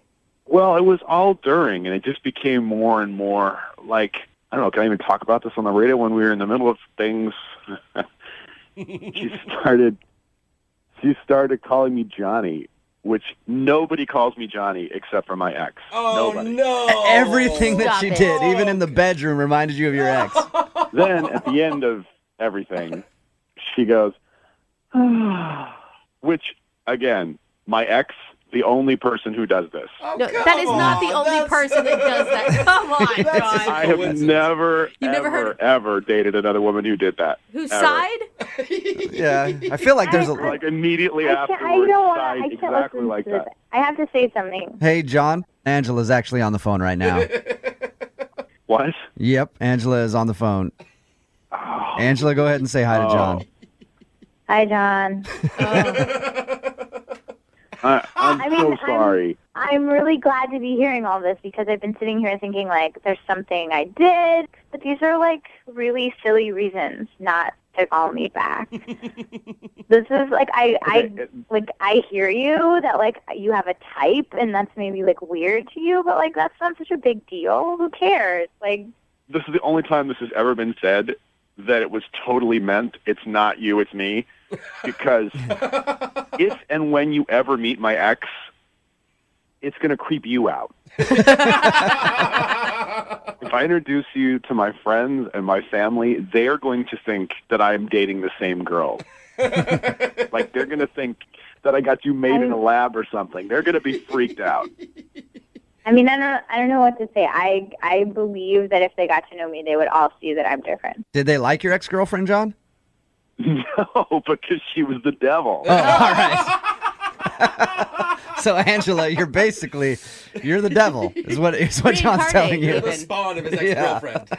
I mean, I don't really feel like, we could ever possibly be exactly the same person because that's impossible. And, like, you don't really know me that well, so right now you're probably just projecting your ex stuff onto me.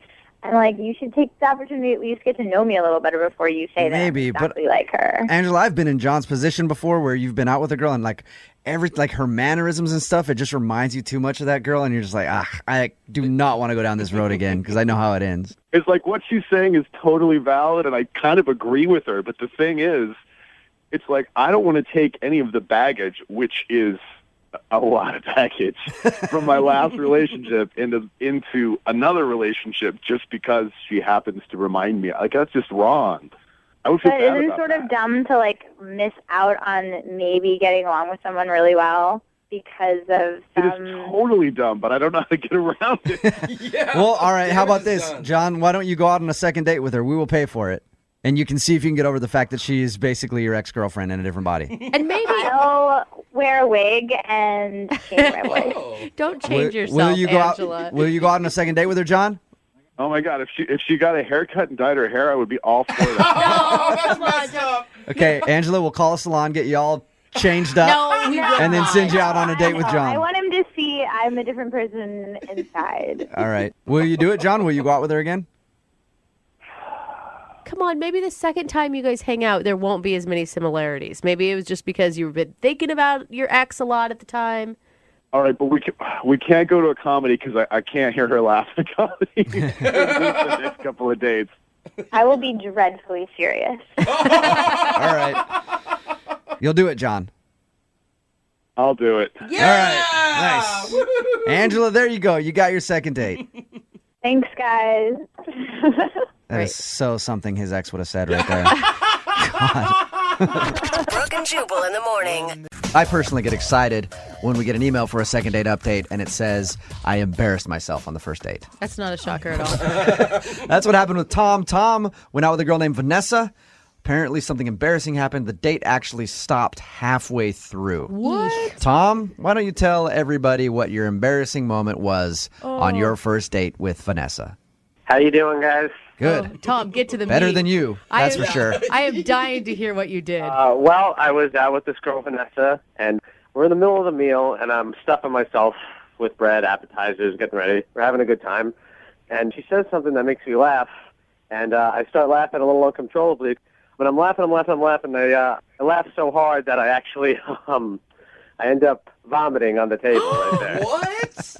What? Just Like vomit? Right Like in the middle of the day. Mid gag. What? And yeah, it just all came back out. It was like a Like big volcano. chunks of bread and Okay. appetizer. Ew, Brooke. I am sorry. What was? Is this a normal thing for you? Like, does this happen a lot? Well, I mean, she really said something funny enough where I was choking on my food and it had to come back up. Well, yeah, but I'm asking about like your gag reflex. Do you puke often? Like when you just start laughing, if you're eating and laughing at the same time? Has this happened to you before? Guys, I think you're really underestimating like how funny this girl is. I mean, girls are just not funny. Most of the time, they're never funny. Brooke, no offense. I'm just saying, this girl Offense is taken. hilarious. All right. Lydia is hysterical. She was so funny she made you puke. I She's mean, so funny. I can't even begin to tell you. Like this, it's like she was doing 60 Minutes at the Apollo. I mean, she literally is hilarious. Stand-up comedian. Stand up from back in the early 90s. Nice. Tom, there is no excuse for this. I feel like you're taking it so nonchalantly, like, oh, well, I just vomited on the table. What'd you do after you? Because I'm embarrassed. I mean, I'm not. It's not my proudest moment, but like, I don't feel like I should be judged just on this moment Yeah. alone. Like, yes, it happened, and yes, it was embarrassing, but I really think I could. If I took Vanessa out again, I could show her that was just a very awkward circumstance. What did she do after you puked on the table? I mean, what any normal person would have done. She immediately left. I mean, she was very upset. I definitely hit her with some crossfire. Oh my gosh, you puked on her? She didn't like stick around to ask if you were okay or try. She noticed the vomit on both the table, myself, and herself, and exited the table immediately. I mean, I understand. I'm not like insulted by that. I really am still embarrassed, and I've tried to contact her, but she hasn't gotten back to me. And vomiting is one of those things that you see someone else do it and you instantly feel the need to do it too. So she probably got up and ran to the bathroom. Oh my gosh, that is horrible. So did you like apologize via text message and stuff already? I sent her emails, texts, voicemails. Of course I apologize. I mean, it's an awful thing, and especially when the date was going so well. It's a girl that I really, really like, so it's like, I mean, I feel bad as a person, but I also feel bad because, like, I really saw something with this girl, and it's like, I really feel like that's very bad moment in time really could have ruined it for me. I guarantee that she has already told all of her friends about you, and you're known as a puker now. I mean, I'm certain. I would gladly be the puke guy if I could just get another chance to talk with her. All right. I just think you should have turned it on her. You should have been like, it's your fault, man. You Yeah. made me laugh. Hey, you made me laugh. I think you're hot. I got nervous. Had I thought that quickly, I probably wouldn't have been able to get those words out since there was vomit inside my mouth. Okay, well, we're going to play a song, come back, call her, and get your second date update, all right? Okay, thank you, guys. Moving 92.5. Brooke and Jubal in the mornings. Second date update. All right, if you're just joining us for the second date update, it's pretty clear cut. Tom puked on his date. Oh, my gosh. And ended the whole thing, and she ran off. Tom, had you been drinking? I do have to ask you that. Like, Yeah. were you a little drunk, maybe? No, guy, that's the thing. I'm telling you guys, there was no alcohol in my system, no drugs, nothing like that. It was literally the humor of this girl is too much to handle. I mean, it's not his fault. He can't control it. Yeah, I mean, It's not a malicious. It's not like he did it on purpose. purposely throw up on her. I mean, it was an accident. You guys, there's no way that a girl could ever be attracted to a dude on a first date that vomits on the table halfway through. I mean, are you going to make out with him at the end of the night? I'll not make out with him. It depends on the girl and how desperate she is. Some girls might still be down with it. Like, Kesha? whatever. I don't care. Kesha? I Come haven't. on. Yeah, Kesha would love it. Yeah. All right, we're going to call her right now, see if we can get her on the phone and get your second date update. Tom, you ready? Yes. I mean, I think we all know why she's not calling you back, but Yeah. we'll see if we can salvage it for you.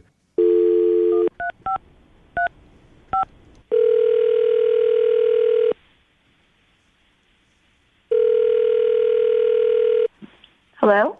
Hi, is Vanessa there? This is she. Vanessa, how are you? This is Jubal from Brooke and Jubal in the morning on Moving 92.5. Hi. Hi.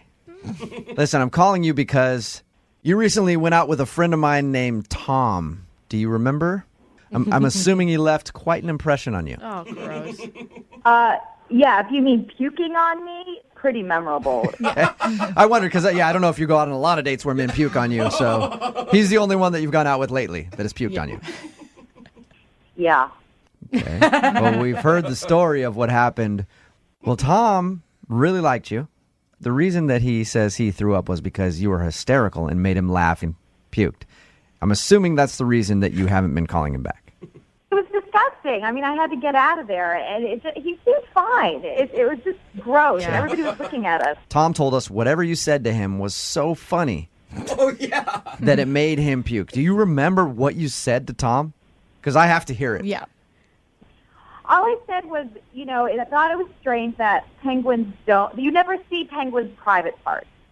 You never see penguins private. That was it. It wasn't even funny. It's a good point, I guess, yeah. But how many... Jose's cracking up at it, so No, I'm cracking up because he thought that was it. That was the killer. that was it. What bird private parts do you see?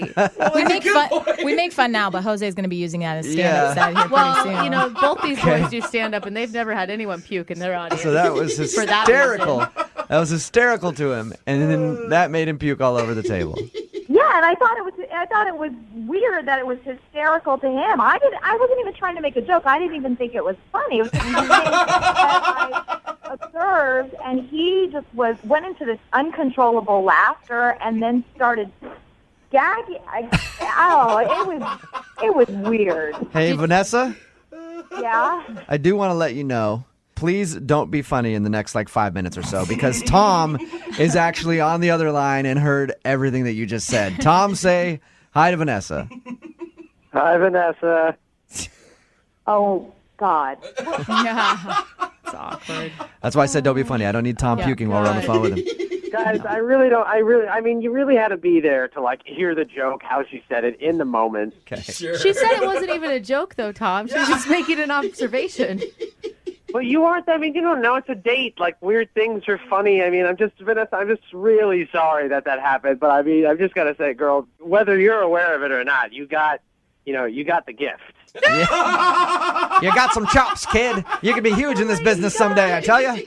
It's just, I can't, I mean, I'm not just trying to, give you high praise here. I'm just saying that there's something that I find very attractive about you. It's very rare to find a girl as funny as you can be. And that's, it throws me off my game because I'm very not used to it. The fact that you think that I'm funny and that I was trying to say something funny about the penguins, it just, it just... I know it's weird, but please don't bring up the penguins again, because I just still can't deal with it. Like, I know you don't think it, but I wish you could see yourself the way that I see you. Because it's very flattering. It's a beautiful thing. Vanessa, it's pretty high praise that he thinks you're that funny that it made him vomit. I don't think there's a lot of women that could say that. I don't know why you think I'm funny. I mean, if I puked on you, would you think that was funny?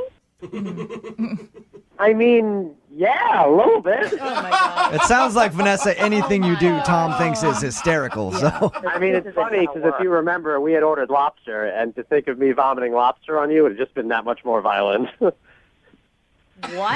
This guy has the worst sense of humor ever. Dude, Tom. Well, I'm not saying I want to stand there and, just let you continuously spew on me. I'm just saying, if it had happened, I would probably laugh it off. Yeah, see, we're different. See, come on, we have this thing together. Even now you're berating me, and I still can't control my sense of wonder. Oh my gosh, I feel like you could never go to the movies because if you were even in a Pixar movie, you'd vomit popcorn everywhere. Oh, you can't even talk to me about Pixar movies. They're the best thing ever made. You're trying to be funny. I don't find you funny. I find Tom hysterical. Tom, I think you're a comic genius. Vanessa, is there anything that we can do to get you to go out with Tom again? We will pay for a second date. No, I want to forget about this. I don't want to go on a second date. I mean, with all due respect, it's not going to work out. You can't recover from a vomit session. I mean, I'm always going to think about that. It's never going to work out. I mean, if you think about a long relationship between us, I mean, it started with a vomit shower and it ends with a wedding shower. I don't know, something like that. Oh my gosh. It's a funny story to tell your grandkids about. Oh. As bad as the moment was, I would love to have one more chance if you want it. Anything? The fact that you just mentioned a wedding shower and the throw up and from one to Come another. on, that's funny. Think about it. Oh, God. Give up. Tom Give up, Tom. knows one thing, and that's funny. Brooke and Jubal in the morning. For today's second date update said, help, I went out on the most romantic date of my life, and now he isn't calling me back. Oh, no. So I'm assuming if it's the most romantic date of your entire life, skee ball must have been involved, and probably a quarter pounder. I would take And maybe that, actually. finish up the evening with a dipped soft serve cone. Oh, damn. Man, that is romantic. Good. We'll have to ask Heather and find out if that's what happened, though. Heather, how are you? Hey, I'm good. How are you guys doing? Good. So you went out on the most romantic date of your life, and now the dude isn't getting back to you. Yeah. Did it involve any of those things? Did you guys play skee ball? No. No? Although that would have been fun. Yeah. Well, you said romantic, so I assumed skee ball was. Fun, though. Dude, where'd you meet the guy that you went on the most romantic date ever with? Well, he actually does business with my dad. And, my dad is the type of guy who's always like, you should date my daughter. And, Oh, no. and I'm usually pretty resistant, but he kept talking about this guy and just said he was really, really great. And he kind of convinced me, so I gave in, I guess. You actually agreed to go on a date with somebody that your dad recommended. Wow. I know, it sounds crazy, but he sounded like a great guy. And then I met him, and he is. So. Yeah, that's the craziest part. You actually had to own up to your father that he was right. That was the worst part. What's his name, by the way, the guy that you went out with? Trevor. Trevor, okay. What was so special about him? First of all, he's like super good looking, funny, smart, intelligent.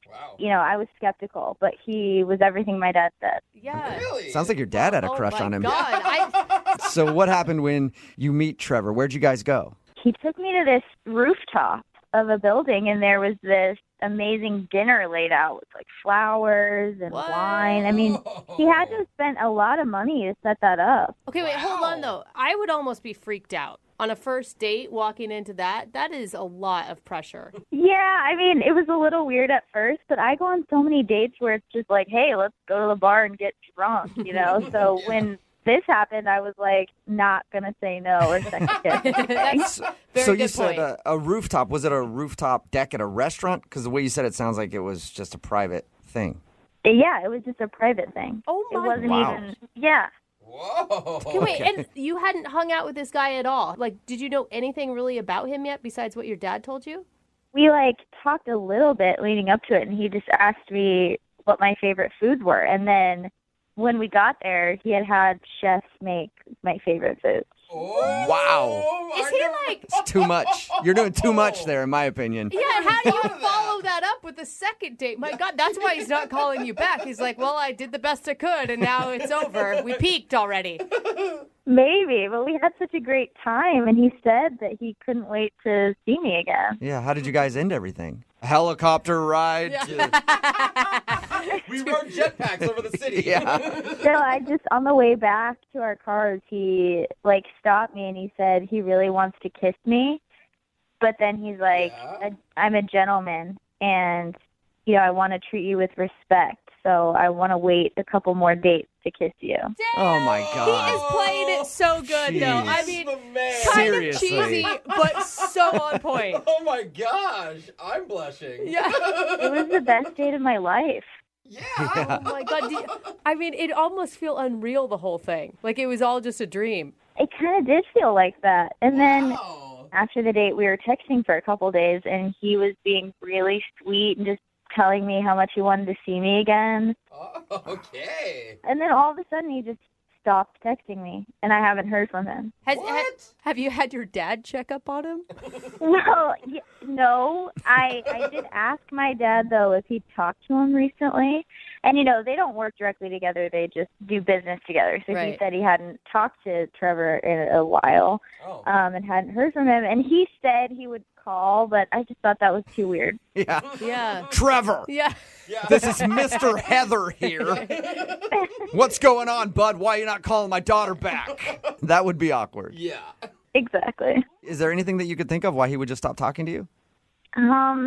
No. I mean, we had a great date. I don't think so. He was the one being ultra romantic, so I can't imagine he was scared. And the follow-up emails about how he can't wait to see you. Like, why would you even go there? Yeah.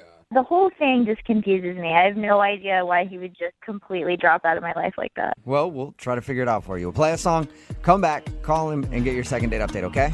Thank you so much. All right, hang on. Moving 92.5. Brooke and Jubal in the mornings. Second date update. They say that romance is dead, but that's not true. Romance isn't dead. It just doesn't want to talk to you. That's actually true in this case. And that's what happened for today's second date update. If you're just joining us, Heather is on the phone. She actually went out on the most romantic date she's ever been on with a guy named Trevor, and now Trevor isn't calling her back. They actually met through her father, who does business with Trevor. I guess her dad's one of those guys that always recommends that people should date his daughter. You know how that goes. And she's usually skeptical, but she actually went out with this dude, and it ended up being the best date she's ever been on. God, I'd say. So now we need to call him and figure out why he's not getting back to her. Heather, here we go. Oh. You ready to call him? Yep, I'm ready. I just really want to know what's happening. I know. It's the best date of my life. I'm really hoping for a reasonable explanation. But if I was going to play bad cop, do you think that there's any way that this guy may be like a super player and the private chefs, the rooftop dinner. He knows what he's doing. The line at the end with the kiss. Yeah, but those types of guys, they just want to hook up with you and leave, and that never even happened. And plus, he spent a couple days texting with me. Yeah, he didn't even kiss you. He actually said, "I want to kiss you so bad right now, but I'm a gentleman and I can't." Even when you say that, it makes my heart melt, and you're not even sober. Oh my God, I feel the same way, and I'm not even you. All right. I gotta start using that. Well, let's call this dude and find out why he's not getting back to you.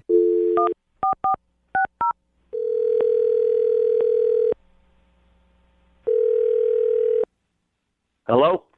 Hi, I was looking for Trevor. This is Trevor. What do you got? Trevor, how are you, man? This is Jubal from Brooke and Jubal in the morning. What is that? That is a radio show. Jubal is your name? Yes, it is. How are you? I'm great. Good morning. What can I do for you? Good morning. Well, I actually have a question about a date that you went on. One of our listeners emailed us about you. And I'll just get to brass tacks. I can tell you're a business kind of guy. Yeah, he straight to the point here. Okay, whatever. Do what you need to do. All right. So here's the deal. You recently went out with a girl named Heather. You remember going out with Heather? I do remember going out with Heather, yes. Why are you asking me about it now? Well, because Heather emailed us saying that after your date, which was the most romantic date she's ever been on, by the way, after your date, you stopped texting her, and she's wondering why. Wow. That's a real grown-up move there, Heather. What? Wait, I don't get it. Like, are you upset by that? Are you being sarcastic, or? That she emailed the radio station to complain about why I'm not calling her after our date. It wasn't a complaint. Not to complain about it. She's just like in the dark. She doesn't know why you stopped talking to her. Mm-hmm. Well, all I can say is I'm good there. You're good there. What? Wait, you're telling me that you're good there and you put that much effort into a first date? We talked to Heather, and she told us about the date you took her on, the private meal on a rooftop with all of her favorite foods made by private chefs. Yeah. That's a lot to do for a lady. That's kind of just what I do. That's what you do on all your first dates? No, it's just kind of what I do in life. It's little details are important, and if you can ace the details, then you're going to ace the test. Okay, so it's not a test. So this wasn't even that crazy of a first date for you. For me, no. For her, it was. For her, yes. Right. Okay. But I knew it would be that way, and it was all by design. Okay, wait. I'm confused. The way she described you, you were charming, you were romantic, and right now you're coming off as kind of a smug a-hole. Well, you call me in the middle of my business day in a situation like this. I'm not going to be particularly happy about it. Whoa. All right. Okay, so I can we can get you on understand the that. phone as quick as possible if you wouldn't mind just telling us why you're not wanting to talk to her. Look, we had a lovely time, and I got what I wanted out of the date. You get what you wanted out of it, but you didn't even kiss her at the end. What did you want out of it? Dinner? If you must know, I did it for a business deal. What? You did it for a business deal going out with her. I don't get it. Yeah. I sometimes do business with her father, Yeah, she told us that. and sometimes in a deal, the numbers can all line up and it can all look great, but it's really the personal touch that closes. And this guy clearly had a soft spot for his daughter. She was a good-looking gal. He mentioned that it might be a good idea that I date her, so I called her up and I took her on the best date of her life. So you're telling me that you used her as a stepping stone in your little effing career? I'm not saying that, no, but I will tell you that 2 days later I closed the deal. You are, oh my. So, Once the money comes so in. you took her out just to close a deal with her father. Not just to close the deal. We had a nice time. She had a nice time, I'm sure. It wasn't a wasted night in her life. Yes, it was. You were texting her afterwards and you couldn't wait to see her again. You played with her emotions. You totally let her on. You're a total Jeez, Brooke. Look, you can call me names all you want, but I'm just being honest with you guys. You called me, and I'm the one closing multi-million-dollar deals on a regular basis. Yeah, but you didn't have to, like... Use I mean, people? couldn't you just go, yeah, sure, I'll go out with your daughter and take her on a regular date and not try to be super romantic about it? So I should take her on a shitty date? Or, I guess- hey, I don't know. Maybe you just don't use his daughter at all and you're actually a good businessman and you make a deal without having to use somebody's daughter in the process of it. Listen, sweetheart, in business, you do whatever you need to do to close the deal, okay? I close the deal. The day that you're doing things like that, you can come talk to me, but I'm the one who knows my business. Good Lord. And by the way, her dad offered her up. She's So I'm going not to take advantage of that. It's not a bonus structure, you asshole. Dad's fault. You are an asshole. He didn't offer me up. Oh, my God. Boy. Yeah. All right, what's going on here? Trevor, that's Heather. She's actually on the other line listening and wanted to talk to you. Oh, that's hilarious. Yeah, it is. You f***ing used me. You took me on this romantic dinner. You told me all these things that you loved about me, how you wanted to see me again. Like, what the hell was that? That was... And you had a great time, right? Yeah, I had a great time because I believed you really liked me. I do like you, Heather, but that doesn't mean I'm going to marry you. That doesn't mean that we're obligated to have anything beyond that night. Oh, man. You are the biggest ass I have ever met in my entire life. I've never met someone as awful as you, ever. I don't really have much of a response to that. All I can say is that at the end of the day, ask yourself this question. Were you going home with me if I asked you? No. I saw the look in your eye at the end of the night. If I wanted to take you home with me, I 100% could have. And I didn't. I didn't even kiss you. I respectfully ended the night with you. So when it comes down to it, I was a true gentleman, no matter what you might think about. Really? Really? You were a gentleman by wasting my time just to get a business deal with my father. At what point did I sign a contract with you that gave me any obligation with you whatsoever? You have an obligation just to be a good human being. Like, life is not business. You don't do this to people. I never once treated you unkindly or disrespectfully until you called the radio station trying to call me out. He's right. Yeah. No, he's not right. He didn't It's treat her totally- badly when they went out. He treated her like an object, okay? Whether he said it to her face or not, that's as disrespectful as you freaking get. He was nice about it. Oh my God, you guys are idiots. I'd like to go out on a nice but then date. you stopped texting me completely. So I don't really think that that's treating me well. Do you?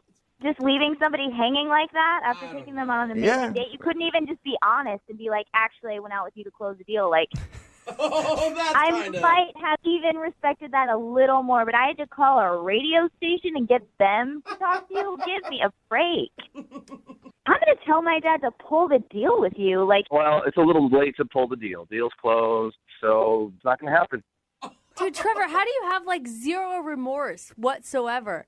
You know, I might feel a little bad about it, but when I open my bank account, I feel pretty good about how my business is going. Oh my God, you narcissistic. I feel sorry for you because you may say you have a bunch of money and you love your business, but you have no heart and no soul, and I pity you. You're going to end up alone. Look, you never would have known about any of this if you hadn't done this bull thing that you're doing right now. I would have still been You could wondering. have had the fantasy for the rest of your life of the guy that you could have had, and whatever happened to him? Well, we sure had a nice time that night. Why not try to have another nice time? Trevor, would you like to go out on a second date with Heather? I know you have money, but we'll pay for it. Please don't even offer that. I don't want to go. Are you sure? You know what, Heather? I think there's another deal that might be good for your dad in a couple of months, so maybe we just wait until then. Oh my God, you did not. Oh, Trevor, I can guarantee you my dad will not be doing any more deals with you. Trevor, thank you for being brutally honest with us. Yeah.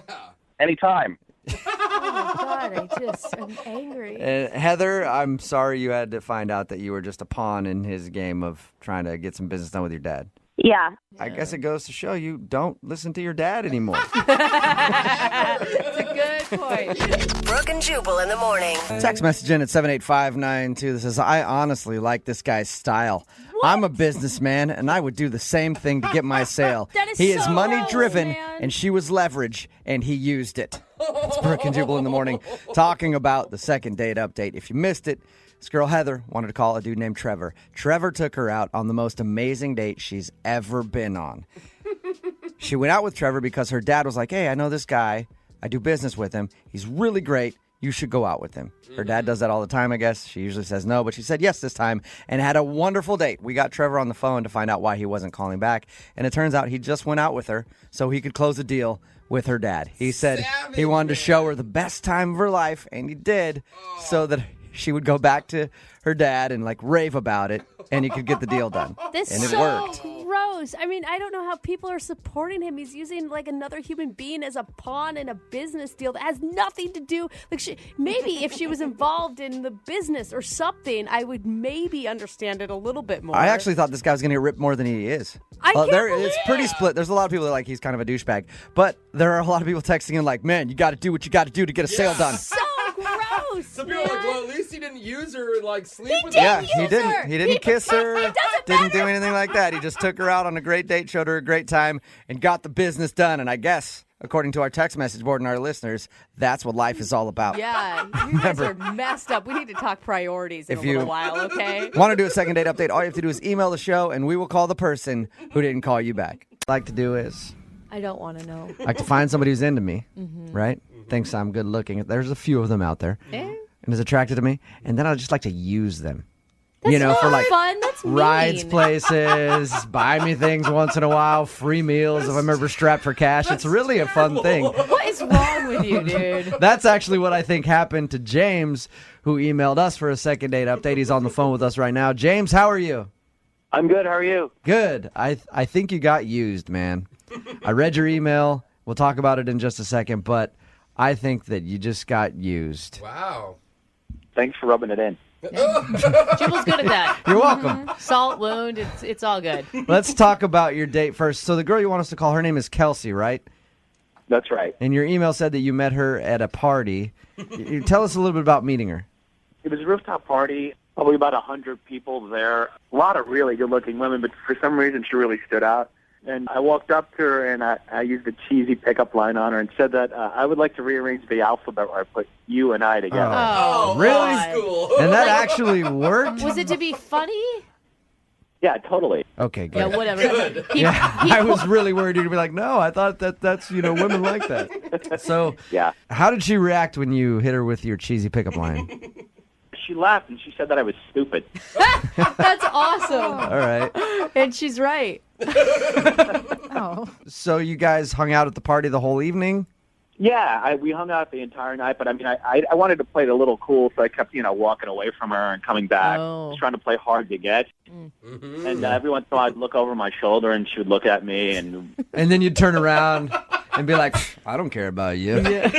My name is James. I'm doing my thing. Did you guys go on a date after this? It was the end of the night, and I knew my plan had worked because she came up to me. It was totally what I had planned. I bet. She was playing into your little hand, wasn't she? Pickup line. Yeah, you're the winner of the game, except you're on the phone for a second date update right now, which means it probably didn't work out that well. So she came up to you at the end of the night, and what did she say to you? She said that her friends had left, and she needed a ride home. I figured she was definitely into me. Yeah. Now, normally, that's a good sign. Yeah. As a guy, you're like, oh, sweet. I know what she wants. But that's not exactly what happened, is it? No, I totally thought I was going to score. I'm like, cool, this is a great night. So I dropped her off, and she gave me a polite peck on the cheek. And now, of course, I was expecting a little more, but I didn't want to push it. I thought maybe I'd probably I really thought I was going to see her again. And she gets up to get out of the car, and right before she was leaving, I said, hey, can I call you again? And she's like, yeah, sure, call me.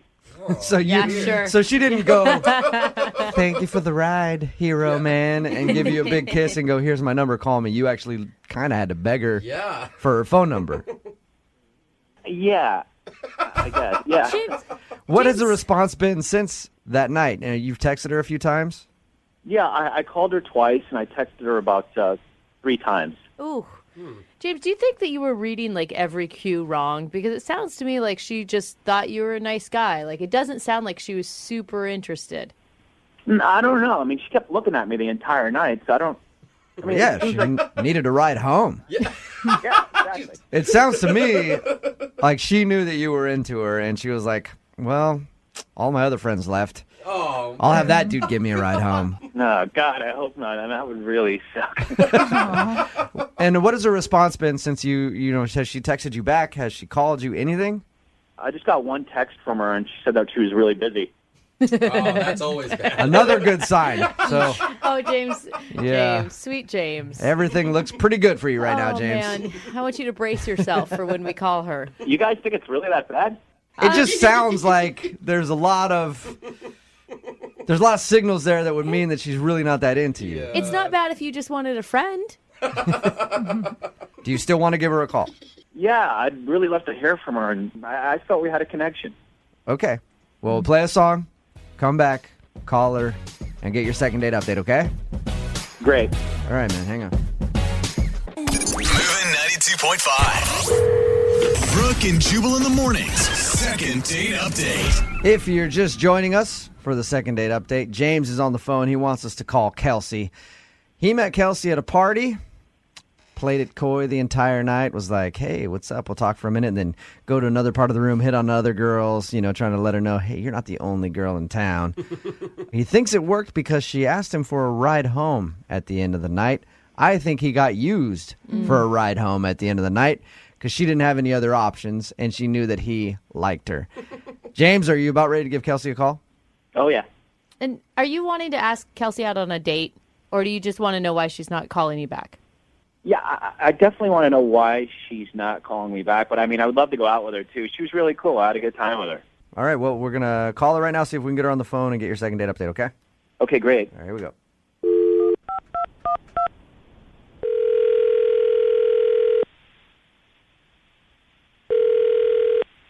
Hello. Hi, is Kelsey there? This is she.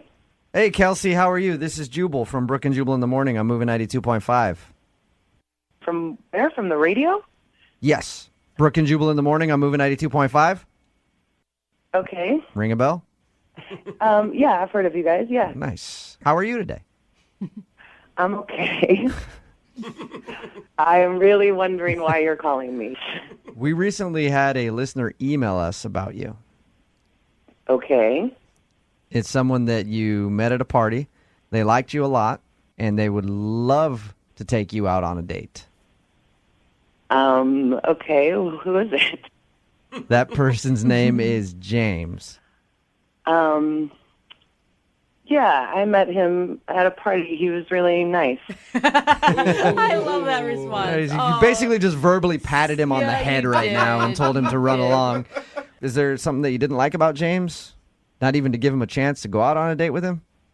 I mean, I didn't even... That was a really crazy night. It was a really crazy night, and, you know, Can I tell you what James told us about the evening? Okay. He said that he met you at a rooftop party, and you guys were flirty and stuff like that, and then at the end of the night, you came up and asked him for a ride home, which, to a guy, usually says, all right, I'm about to get some. Yeah. And usually, we're wrong about that. Yeah, but there we go. To a guy, that's what it means. So James thought you were definitely interested in him, and then he was kind of shocked when you got out of the car and didn't even ask for his number. He had to beg you to get your number, and now you just keep saying that you're busy and won't, go out with him. I know. I feel really bad about that. I do. I feel really bad about asking him for a ride, and My theory on the whole thing was that you didn't have any other option to get home, and you knew that he liked you, so you kind of used him for a ride. I mean, that's not completely the case. Completely. But it's 99.9%. I do feel bad. It was just such a crazy night, and I did like him, but something happened later, and it's just not going to work out. So you were interested in going out with him, but now you're not? Yeah, kind of, yeah. Okay, wait, hold on, though. Because the date you guys both describe, or the party you both describe, wasn't crazy. Well, the party wasn't so crazy. I maybe was a little crazy that night. This is so embarrassing. I don't think I should be telling you what happened. Oh, come on. He wants to know. You should go against that. So earlier in the night, I had hooked up with this other guy. Whoa. Like at the party or at home? At the party. What do you mean, like in a bathroom? Like the party was on the roof, so we went down into the apartment. Nice. Wow. All right. This is crazy. I like it. So you do that, and then you're like, this guy's not going to give me a ride home. I can tell he's kind of a jerk. I'll ask the nice guy. Right. He left. The guy left. Oh, no. But the worst part is that I found out later he's James's best friend. So wait. That they're really friends. The guy that you hooked up with is James is the nice guy's... Oh, goodness. Oh, no. So when I asked him for the ride home, I didn't know that. So wait, okay. I mean, I wasn't, he was really nice and whatever, but I had hooked up with this other guy, and then, and so I just thought I would just go home for the night, and then James gave me a ride, and then later when I found out that he and Nick were best friends, I mean, I couldn't call James back and go out with him. Are you currently talking to the other dude, or was this just a one-night thing? It was just it was just a crazy moment. Wow. You are a player. Holy hell. I like how you tried to tell me that, this is embarrassing. Man, you don't need to be embarrassed. I mean, if you're going to do it, then do it. And at least you have some respect for James's feelings. Yeah, poor James, though. Yeah. She didn't know. Have you talked to his buddy since then? Or you're just... No. That was just it? Yeah. Oh, this is interesting. But James wants to go out with you. But I can't tell him. No, you can't what do that. happened. You know what? Kelsey. You kind of already did tell him. Yeah. Because James is on the phone and heard what you just said. Shut the up. Nope. Are you serious? I'm serious. James, go ahead and say hi to Kelsey. Wow. Hi. Hi. I'm really sorry. I'm just thoroughly disgusted. Oh, Wow. James, that's a strong Come word. on. No, wait, that's not fair. I didn't know you yet. I didn't even know you guys were friends. I just didn't know that you guys knew each other. I didn't even know at the beginning of the night that what was going to happen at the end. And Wait, how did you not know we knew each other? We kind of hung out the entire night. well, I figured you guys knew each other, but it wasn't until the next day that I found out that you guys were like best friends. And let's face it, James, you guys didn't hang out the entire night. I'm sure there was a 15-minute span you guys weren't together. Yeah. Yeah, you were flirting with girls, like a bunch of girls all night. Yeah. Yeah. And what I meant by the 15-minute span you weren't together was I was talking about when he was downstairs hooking up with Kelsey. That's what I meant by that. And how could your buddy not tell you that happened? I mean, isn't that the first thing you do is you go and brag to your friends? Yeah, he was saying that he hooked up with someone, but I had no idea who it was. I didn't think it was you.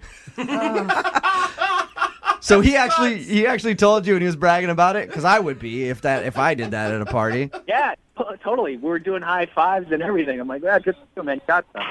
Yeah, I got some tail. He's like, you got laid? I almost got laid, dude. You're like, I'm hoping to. Maybe I'll just end up driving yours home tonight. Why did you ask me for a ride home? Couldn't you have gotten a cab or something? Well, because by then I knew that nothing was going to happen between me and Nick, and so I was interested in you, and I wasn't going to take you home and sleep with two people on the same day. Well, that's boring. No, I thought I would text you back, but then when I found out that you and Nick were best friends, I assumed you knew. I assumed that you had found out. Thank God for your morals and decency. Which she does have. Thank you very much, James. Sure. It's only bad because I did it, but if it was you or your friend, you guys are giving high fives to each other, like you said. So True. Yeah, but it wasn't me. It wasn't me. Yeah. He's like, I wish it was. I would love for you guys to go out on a second date. Oh, my God. I really would. Kelsey, would you go out with James again? We will pay for a second date. I would if he, can get over this. I would. You would? Really? James, would you like to go out with Kelsey? Hell no. Are you kidding me? What? How am I going to live that down with my friend, really? How are you going to live it down now at all? And no matter what, if I was your buddy after I hooked up with anybody, I'd call you and be like, hey, you want to give her a ride home again? Brooke and Jubal in the morning. Brooke and Jubal's second date update. Hey, what's up? Hey. What's your name? My name's Donk. Donk, Oh, what'd you say? Let me take this compression sleeve off my ears. It helps you work out, right? Helps the blood stay in your ears. Anyway, you want to go out sometime? Hold on, I'll be right back. I'm going to go lift my body weight, like 2 times my body weight. And then I'll be back around to this corner of the gym to talk to you. All right, cool. Remember, my name's Donk. Nice seeing you. I'm assuming that's what happened for the guy on the phone today who wants to do a second date update. He said that he met the girl that he wants to call at the gym. His name is not Donk. His name is thank Robert. God. What's up, Robert? Sure. Hey, how are you? I'm good, man. How are you? I'm doing well. Hoping you can help me. Yeah. So your email in said that you met a breezy while you were at the gym, right? I did. How'd that go down, bro? Well, I was at the gym, and I noticed this girl, and I thought, she was over there lifting. Oh, my God. I thought, well, I'll go over and I'll try to flex my muscles next to her. You're joking. I mean, you're kidding at that point when you're telling us this, right? I wish, but the male ego is a scary thing, I think, sometimes. And I realized this in hindsight, but that's what I did. Did you really actually go flex, or you were working out next to her just trying? I was working out next to her. Okay. I pictured you standing next to her just flexing your muscles in the mirror. Extra loud, like. No, I didn't do that. Thankfully. Okay. All right. Thankfully, I did not do that. So what was your opening line? I'm always interested in that. So I saw her over the drinking fountain, and I just went up to her, and I just said, you have some really nice glutes. You did not say that. Yeah, I did. Yeah. You can tell that she works really hard. She works really hard on those glutes. So, I mean, was she kind of like a meathead like you are? No offense. Whoa. I might just say, like, that's, Yeah, I don't no, know. no. What do you want? Gym rat? I don't know what the term is.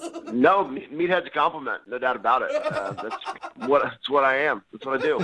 Absolutely. And yes, same deal. You know, I mean, she was rocking some very expensive athletic wear, head to toe. So I was definitely feeling her. Okay. And what did she say after you complimented her glutes? She said thanks. She said thanks. I work hard. Oh my God, you live in a world that I will never enter in my life, and not for lack of wanting to. It's just I don't have the effort that you guys have. So did you ask her out right there? I waited until after the workout. I try not to be complete creepo, and waited till she was leaving the gym. Then I went up to her in the parking lot, which sounds creepier, but it really was. You followed her out to her car. I did do the follow to the car. Yeah, Okay. women love when big muscle-bound men follow them into dark parking lots. What did you say there? Like, how are you going to drive a car with those big glutes? Like, you even fit in the seat? That's pretty good. I wish I had said that. No, I just said, hey, what are you doing tomorrow night? You want to go get dinner? It's pretty simple, pretty straightforward. Okay. And she obviously said yes to that. Otherwise, did. you wouldn't be doing a second date update right now. How did dinner go? It was good. You know, I rocked my good luck button-down shirt, which always makes me feel good. Nice. You know, sometimes the shirt makes the man, I feel. Okay. And dinner went great. You know, she has great glutes, but she was wearing this little outfit where her calves were really accentuated. I was super feeling her. What about her personality did you like? Personality-wise, she was cool. Yeah, we had some good conversation. What'd you guys talk about? I told her that I run a couple different businesses, and I kind of went on a bit of a rant, and I'm afraid that maybe it was too much. It was just like one time, but it was kind of went on a little bit of a rant about my businesses. When you mean rant, I automatically think like angry rant about your businesses. What do you mean by rant? Well, I did talk about a guy that had screwed me over in business once. That's why I think it feels like a rant. Okay. Yeah. Are you an angry guy? Not particularly, but I am when I'm crossed. You know what I mean? Like I think I'm a pretty happy guy day to day, but if somebody screws me over, then I get pretty fired up. Right, you mess with the bull, get the horns. Yes, exactly. Okay. What was her reaction to you going off about this dude? It seemed fine at the time. I didn't think anything of it because it was just, like I said, it was like one time. It was just like a brief little moment in the date. But that's why I'm thinking that maybe that's what it was. I don't know. Was she awkward after that? Not particularly, but she didn't say a lot. She was just kind of looking down, she crossed her legs a couple of times, which I like the calves. But anyways, she was very fidgety, Okay. Yeah, women don't tend to like it when guys rage at the dinner table. Well, it wasn't a rage. It was a rant. You know, rant's just like a degree less than a rage. Yeah. Oh. Okay, so you weren't going totally crazy. So that makes it better. How'd you guys end everything? Well, I asked her if she wanted to go get a drink somewhere else because I thought it was going pretty well. She said no, she needed to go home. So I walked her to her car and gave her a hug goodbye. I thought it'd be polite, and that was it. Have you talked to her since? I texted her once, and I said, I'm headed to the gym. Are you going to be there today? And then she just said, I worked out yesterday. Whoa. That's it? That's all she said? That's all she said. And then I'm like, I was at the gym yesterday, and I was there for a good period of time when you would have been there, and I didn't see her. Okay, so you think she's lying to you about that? Yeah, I do. And you haven't seen her at all in person at the gym? I have not, no.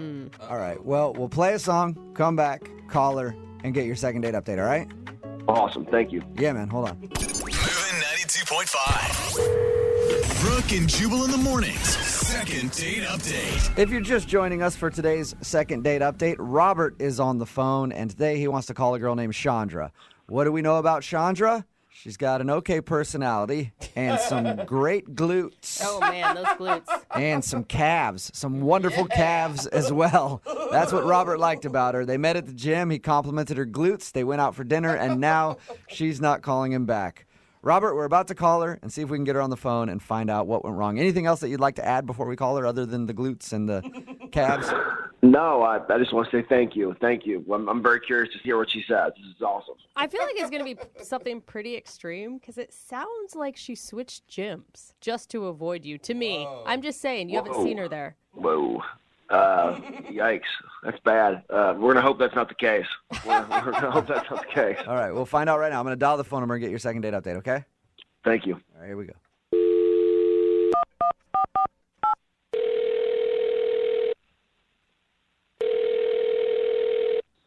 Hello? Hi, can I speak to Chandra, please? This is she. Hey, Chandra, how are you? My name is Jubal, and I'm calling from Brooke and Jubal in the morning. Hi, you're calling from what? Brooke and Jubal in the morning, the radio show. Okay. How are you today? Fine. Why are you calling me? Well, I'm actually calling you because one of our listeners emailed us and asked if we could get a hold of you. What? Yeah. I don't understand. Well, there's a guy that listens to our show. His name is Robert, and you went out to dinner with him. Oh. Okay. Yeah, so you know Robert. Well, Robert listens to our show and emailed asking if I could call you to find out why you're not calling him back after you guys went out on your date. Huh. It's a segment that we do on our show called the Second Date Update. So Robert's wondering if he did something wrong. I mean, I did text him back the other day. He, texted me, and I texted him back. He actually told us that, yeah. But it didn't sound like a text from somebody who wants to see him again. It sounded like you were kind of blowing him off. Yeah, I'm glad he picked up on that. Okay, so you are blowing him off. Yeah. I mean, actually, I would really be fine to never see him again. Wow. Oh, man. Okay, do you mind telling us why so that we can share it with him? Well, he's just really forward. He's forward. I can kind of see that.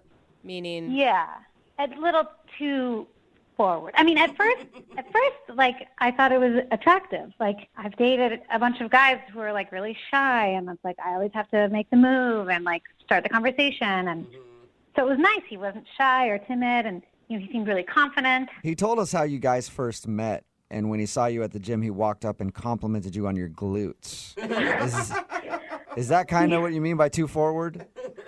Well, I mean, at that point, I thought it was just kind of funny, Right. And I appreciated the honesty, he didn't seem that weird. But once we went out, he just crossed the line. Was yeah, he just too much? It was too much. Did he say something, or was he acting aggressive towards you? Yeah, he said something really bad. What did he say? I'd really rather not say what he said. I don't want to say that. It makes you that uncomfortable to repeat what he said. Yes, definitely. Can you give us a hint? Well, we were talking about our interests, and we were talking about sports that we like, and he likes basketball and football, and I mentioned that I like swimming, and that I'm really good at swimming. I was a swimmer in college. And I was talking about how I'd probably like it because I was really good at it. Mm-hmm. Okay. And then he goes, you know what I'm good at? And he leans into the table. Oh, no. Uh-oh. I can already see what's coming. And I can't say this. I shouldn't say this. He doesn't know. He literally thinks that he did nothing wrong on this date. He thinks he did nothing wrong? Yeah. He thinks he said nothing inappropriate? Yep. Yeah. When we talked to him about your date, he was like, "Oh, it was cool. We just had a fun conversation. I may have got a little ranty at some point about my business, but that's all I could think of." That's amazing. This guy's totally clueless. All right. The anticipation is killing me. What did he say? Yeah. Oh, God. Well, I can't say this, but I'll try to give you the idea. Okay. He leans into me, and he says, I'm good at doing things for others that make them happy. I'm assuming you don't mean charity work. No. He was, vulgar about it. Really? Oh, wow. Yeah. How vulgar? He used some pretty disgusting words. Can you just do like a rhymes with here? No, I'm not going to do that. Use your imagination. If he was talking about how he is good at servicing women. I think I understand what he was saying. And he really thought he was going to impress you with this information. Yes. I've been on a lot of dates. Nobody has ever said anything like that to me. Wow. And you weren't interested in putting his skills to the test, huh? Gross. I mean, this was a first date. Yeah. Okay? Like, we hadn't even kissed or anything. And we're talking about sports, and that comes out of nowhere. And there was no sexual talk at all before this statement. I was talking about being on the swim team. Well, thank you for telling us your story. I appreciate it. You're welcome. It was horrible. I wish I could forget it. Right. Well, unfortunately, you're not going to be able to forget it just yet because he's on the other line listening and wants to talk to you. Wait, what? Yeah. Are you serious? Robert? Hey, Chandra, how you doing? Oh, God. Yeah, I'm a little confused. I'll be honest with all of you. What? We were talking about things that we were good at. She said she was good at swimming. I'm really good at that. What's really wrong with that? That's not a sport, Robert. Inappropriate, man. It is for some people. I can't believe, it was a first date. You don't say that kind of thing out to dinner at the dinner table. We're eating.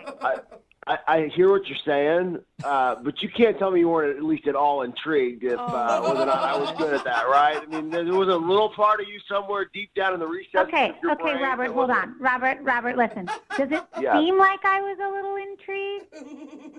Well, you should have been because I'm really good. I'm really good. I I'm don't proud of even that. want to meet the women who told you that. Well, you got to give him some credit. He likes to put a lot of effort into pleasing women. Thank you. Brooke. Yeah, look, it's not about me. I didn't talk about me. I was talking about you. I'm here for you. That's the kind of team player that I am. All right, I think you need to take a little bit of that effort and move it towards how to be appropriate on a date. Yeah, I don't think she's mad at exactly you wanting to do that, but maybe the time and the place was bad. Exactly. And the way you said it sounds like she wouldn't tell us the exact way you described it, but I can imagine it was probably not. Vulgar language? Like, come on. Like, we're not 14-year-olds. Like, come on. Well, I'll concede the location. But I do not apologize for my ability. Oh, my God. I do not apologize for that. Oh, wow. Look, everything I do, I try to do to the best of my God-given abilities. I give 110%, and I am the best at that, and that's what I can promise you in that department. I can promise you that in a lot of other departments, too. Oh, my God. Chandra, was there anything charming about Robert on the date outside of this moment? Well, yeah, if you listen to him, he's funny, but he's just, like, wildly inappropriate also. Like, way too much. Hey, Robert, let me ask you a question. Next time, if you went out on a date with Chandra, if she actually said yes and you said something inappropriate, would you have a problem with her telling you to stop? Absolutely not. I would have loved for her to say, no, that's inappropriate. Then I know. Now I know what the boundaries are. Well, there you go, Chandra. He just doesn't know. If you went out with him again, you have the freedom now to tell him, hey, don't say stuff like that, and he'll stop. I kind of feel like he has learned nothing from this conversation. I don't want to have to be telling him every time he says something inappropriate. Like, you have to monitor yourself. No, I don't think this was a good match. No? That sucks. I was really hoping to get a second date and see what happened after it. Yeah, that's exactly what I'm trying to avoid. So Sorry, Robert, but there are a lot of women interested in your particular skill set. And I think you're going to be okay. All right. Thanks, guys. I appreciate it. Chandra, good luck. Good luck out there. You too, buddy. You too. Remember who's number one in your heart, all right? Oh, God. Brooke and Jubal in the morning. Brooke and Jubal's second date update. In life, you've got to know how to read a situation correctly. Okay. Like, for example, the other day, I got an email from our bosses saying I had a mandatory corporate meeting. And to me, that meant menage. So I showed up to the boss's office naked, and you know what? I was right.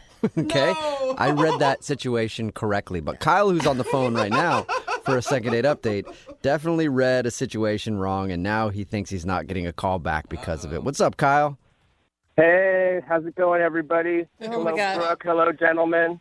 Hi, Kyle. Please don't tell me you did what Jubal did and showed up to your first date expecting a menage. I mean, you always hold out hope, but no, I came fully clothed. Okay, good. I had, like, the opposite experience, actually, where I got a friend of mine from high school hit me up on Facebook and wanted to meet up. She had always been sort of like a just cooler than everyone else, like, into very obscure music scene sort of person. Oh, yeah. Oh, so kind of a hipster. Absolutely, yeah. Like, I always found her, like, unapproachably cool. Like, I was living in a small high school world, and she was living in a larger world of the arts. Okay. You're like, how can I talk to this girl? I've never even heard of the bands that she knows. Way out of my league. Yeah, she did not want to talk about, Good Charlotte. All right. And what is her name, by the way? Beth. Beth. All right. So Beth hit you up on Facebook and wanted to meet up? Yeah, she had just gotten back from a 9-year stint in Germany starting a record label, and she was relocating to America. She had to, find her footing. Okay, so she's still cooler than you, is what I'm guessing. Oh, for life, I'm sure. But how did you know that she was asking you out on a date? Because it just sounds like she wanted to catch up with an old high school friend to me. Well, this was precisely what I thought, to the extent that actually my brother, who was around, was like, hey, mind if I join you? And I said, oh, yeah, of course, because he knew Beth in high school also. He was just a year younger than me. And so I thought we'd just have a fun time, catching up, saying what we've been up to. Okay, so I'm guessing you showed up and she thought it was a date? Yes. So I showed up to the place that she told me to go. I was without a doubt underdressed for this place, but it was not a problem. They let me in anyway.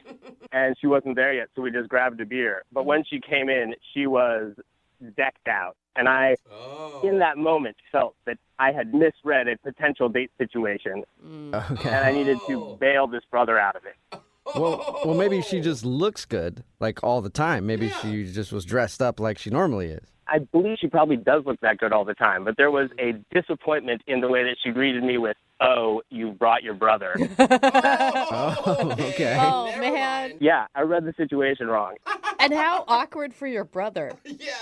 Like, hi, guys. Well, you would think, right, that would be immediately awkward and he would have to leave. He was not feeling the same thing I was feeling about it.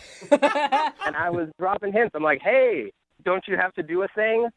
I tried that one, which seemed like a dead giveaway. Yeah, right. Of course. And he said, no, I'm good, man. I can hang out all night. I got no things. Yeah, he was just loving being out in the world and feeling like the nostalgia of old people from high school. Oh. He's like, this is amazing. I'm so glad we could get together as friends and all of us not be on a date. That'd be weird, right? Yeah, so as he's about to go grab us all another round, I'm like, hey, let's actually go somewhere else in the hopes that in this movement I can sort of shake him free.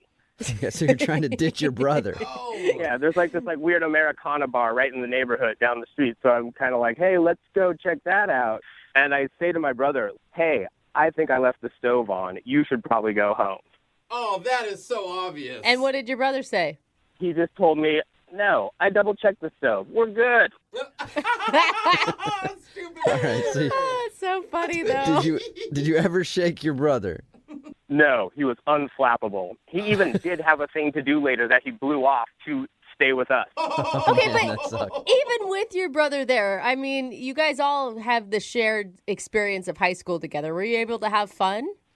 Objectively, yes, it was a good time. We had a bunch of drinks and a bunch of laughs, but my brother just sitting there dumbly not understanding what's going on prevented the conversation between her and I from flirtation or like a further exploration of what each other are up to. Okay, and how did things end with her? I'm guessing a handshake or something? No. The sort of body back hug where she touched my shoulder at the end in a way that I couldn't tell was like, hey, it was nice to see you, or like, better luck next time, Tiger. Well, I'm guessing that it's a second if she's not calling you back and you're calling us. Actually, no, I haven't tried calling her, and I was hoping that you guys could maybe give me an assist on this. What do you mean? Why haven't you tried calling her just on your own? I still don't know if I'm maybe misreading this whole situation after the fact. Like, the way she said, your brother's here, I think she wanted a date. But I don't know. And so what I was hoping is that you guys can call her and find out. If I am misreading the whole thing, I'd rather just drop it. But if she's interested, I'm on board. This girl is so cool. Okay, so our goal is to get her on the phone and find out if that was actually a date. And if it wasn't a date, you want us just to hang up on her like, okay, cool, we're just calling to check in. Have a good day. I think that sounds like a good idea. Well, I don't know exactly how this is going to work and if I want to do that, but we'll play a song, come back, call her, and get your second date update, all right? Thanks so much, guys. All right, hang on. Moving 92.5. Brooke and Jubal in the mornings. Second date update. We're about to call the coolest girl in the world. Kyle wants to call an old high school friend named Beth, who was one of the original hipsters. She's been away in Germany for the last few years, but she recently came back to the States and asked him to hang out. Unfortunately, Kyle made the mistake of bringing his brother along, and he's worried that he may have misread the situation and missed out on the possibility of a romantic connection. In fact, he's so worried about it that he hasn't even tried to call her yet, and we're going to do it for him right now in your second date update. Kyle, are you ready? I am so nervous. Yes, please, let's go. I can see it because, I mean, either it's a date and you screwed it up, or she's going to tell us, like, no, I was never interested in him. How did he get that idea? Basically, it's a lose-lose, I think, for you right now. I think that's at the core of the nervousness. Yeah. But do you want a second date? Oh, so badly. You do? Okay. More than anything. Okay, cool. All right, here we go.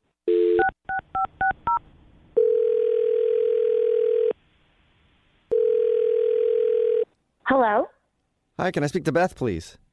this is Beth. Hey, Beth, how are you? This is Jubal from Brooke and Jubal in the morning. Who? Jubal from Brooke and Jubal in the morning. It's a radio show. I'm sorry, I haven't been in the country in a long time, so I haven't listened to the radio. Yeah, that's cool. You're probably more of a podcast person anyway, right? Yeah, I enjoy podcasts. Did I win something? Do you need something from me? You didn't win anything, but yes, I do need something from you. You know a guy named Kyle, right? I know a lot of Kyles. Okay, well, a guy named Kyle that you recently reconnected with. You went to high school with him? Yeah. Okay. Why are you, what? Why are you calling me? Okay, so Kyle listens to our show, and we do a segment on our show called the Second Date Update. That's where if you go out on a date with somebody and then they end up blowing you off after, you email us to see if we can get them on the phone and find out what went wrong. Kyle emailed us. He told you we went on a date? Well, he said he didn't think it was a date until you showed up, and then he was like, wow, we're actually on a date. But unfortunately, his brother was there. Yeah, that is what happened. Wait, so you did think it was a date? Well, I'd like to call it more of a get-together. No, that's too, what was your intention in seeing him? I don't really know if I want to tell you guys what my intention was to see him. Oh, come on. That's fair. You have to. I have to? No, you don't. Well, you don't have to. We would appreciate it. Yeah. Kyle would appreciate it. He's the one that asked us to call you. He hasn't tried to reach out to me at all. He hasn't reached out to you because he's embarrassed. He thinks that you wanted to meet up with him for a date, and he got it wrong. And so he asked us to see if it was a date. Well, okay, but he could just ask me that. This feels a little high school, doesn't it? What do you think? Dude, but you're the cool girl. The way he describes it is like you're the cool girl, and he doesn't ever feel like he's ever been cool enough to hang out with you. Well, that's dumb. I mean, I'm a nice person. I don't... No, he didn't say you weren't nice. Yeah. He just said that you're really cool. Well, that's very nice of him to say, but I mean, like, he should just tell me, if he wants to go on a date with me, he should just tell me he wants to go on a date. That's true. Was he on a date with you? That's the first thing we need to know.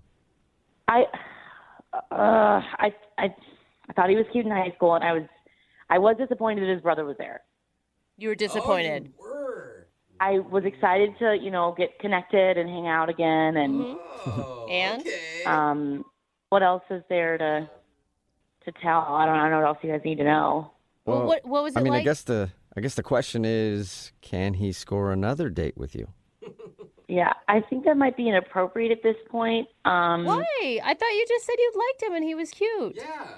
I do, and he is, but I feel like over time, maybe people's personalities change, and he was a little more passive aggressive than I would like, a little more, a little less upfront. He was dropping a lot of hints, but he never really asked his brother to leave.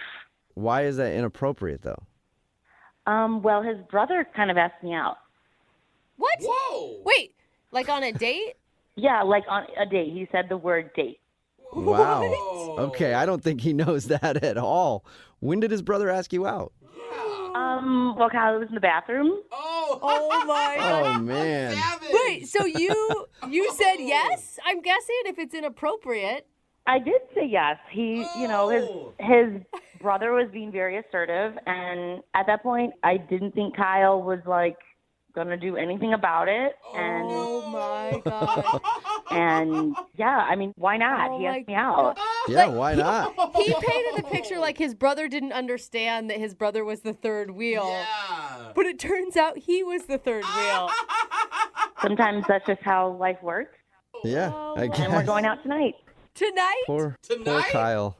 Kyle is always the third wheel, even right now, because he's on the other line listening and wants to talk to you. Hi, Beth. It's Kyle. What? Hey, you doing anything tonight? Oh my, that was very passive aggressive. She's right. Of course. This is what I was saying. Like, Kyle, I understand you were giving your brother hints, but, your brother was being very assertive and you were kind of dropping hints. You know what? None of this matters. My brother asked you out on a date while we were there. He was a total jerk. He did it behind my back. He never told me that he did that. I am learning this news right now on the radio. Whoa. I mean, did you tell him that you were interested in me? Yeah, I told him afterwards. I said, why were you hanging out the whole time on my date? What were you doing? And what did he say to you? He just said, hey, it's good times, old friends, right? Dude. I did not realize my brother was so maniacal. That is low. Kind of sounds like you're sour grapes. Like, you're sad you didn't make the first move, and now I'm going to go out with your brother, and I'm hoping you enjoy it. Have a good night. I'm crushed. I am crushed like a sour grape. Oh, no. Kyle, are you upset that she's not into you, or are you more upset that your brother is actually going out with her? Oh, don't make me choose. Those are awful. That is awful and awful. They're both bad. Beth, you have chosen the wrong brother. Up until he was 7, he peed his bed all of the time. That's a low Well, blow. he sure seems like a man now. Ooh. He's not a man. He is a snake. I'm not letting him out on the date tonight. I'm not letting him go. No. How are you going to stop your little brother? Go. He's my little brother. I'm the big brother. I'm in charge. He's not going on this date. There is no way. I'm going to go home right now, and I'm going to shred his pants. His only option will be a pantsless date with you. So that's what I will do. Real mature, Dude. Well, at least it'll be more upfront if there's no pants. Yeah, you could actually be helping your brother out even more if you think about it, shredding his pants. Hey, Beth, would you like to go out with Kyle again on a second date? I mean, he could just come along, with your date with his brother. We'll pay for it. Yeah, he is more than welcome to join with me and his brother tonight. No. Dude, but seriously, though, Beth. I'm joking. Beth, I'm going to win you over. Whoa. Let me come on the date. Dude, this sounds like fun. Can you imagine being at a date and having two brothers fight over you? Yeah, who's assertive now, right? Put me on my date with my brother. Let's do it, please. Please, Beth, let us do it, please. I'm up for it. Why not? It'll feel like high school again. Oh, really? Okay. Oh, my So God. is that a legit yes? Can he come along on the date and try to win you over his brother? Yes. Oh, my God, that's amazing. Oh, my God, yes. Yeah. You better hope, Beth, that there's no other brothers in this family and it's limited to just these two because you got your hands full. Hey, they're both cute, so maybe the third one will be two. Nice. Beth, you are not going to regret this because I've really gotten a lot cooler since high school, and I think I'm going to impress you a whole bunch. Yeah. All right, well. Good way to start, Kyle. Oh, my Okay. God. All right, cooler than me. Take care. And good luck beating out your brother for Beth's heart. Thanks so much, guys. And Beth, I will see you tonight. Brooke and Jubal in the morning. Pretty much everybody texting in at 78592 agrees on one thing. They say that we have to get an update from today's second date update. It's Brooke and Jubal in the morning. And if you didn't hear the second date update, Kyle wanted to call Beth. She was the cool girl in high school. She actually moved away out of the country for a while and came back and then asked him out on Facebook. And he thought it was just like two friends catching up. And then he got there and she was dressed up and he's like, oh man, maybe this is a date. But he accidentally brought his brother along because he thought they were just getting together for drinks just to be friends. And then we found out that the reason she wasn't calling back was because she did intend on it being a date, but she also met his brother and thought his brother was better. And his brother actually asked her out because his brother wouldn't leave the date the whole time. And then he said, okay, well, how about I come back out with you and my brother, and then we fight it out for your affection. And she agreed to it. So all three of them are going to go out now. I hope she just ends up with one of them just so that they can always spend family holidays together. I know. It sounds like it's going to be really drama, but in a fun way if you're kind of the third party getting to watch. Everything will be a competition between them. Like Thanksgiving dinner just to see who can eat more. Like, I ate way more than my brother. You should have married me. I told you. And I'm guessing it's been that way since they were little. Like, everything's been a competition between these two. So hopefully we can get an update from them and see which brother won her affection. So awesome. Remember, if you want to do a second date update, all you have to do is email the show, and we will call the person that didn't call you back.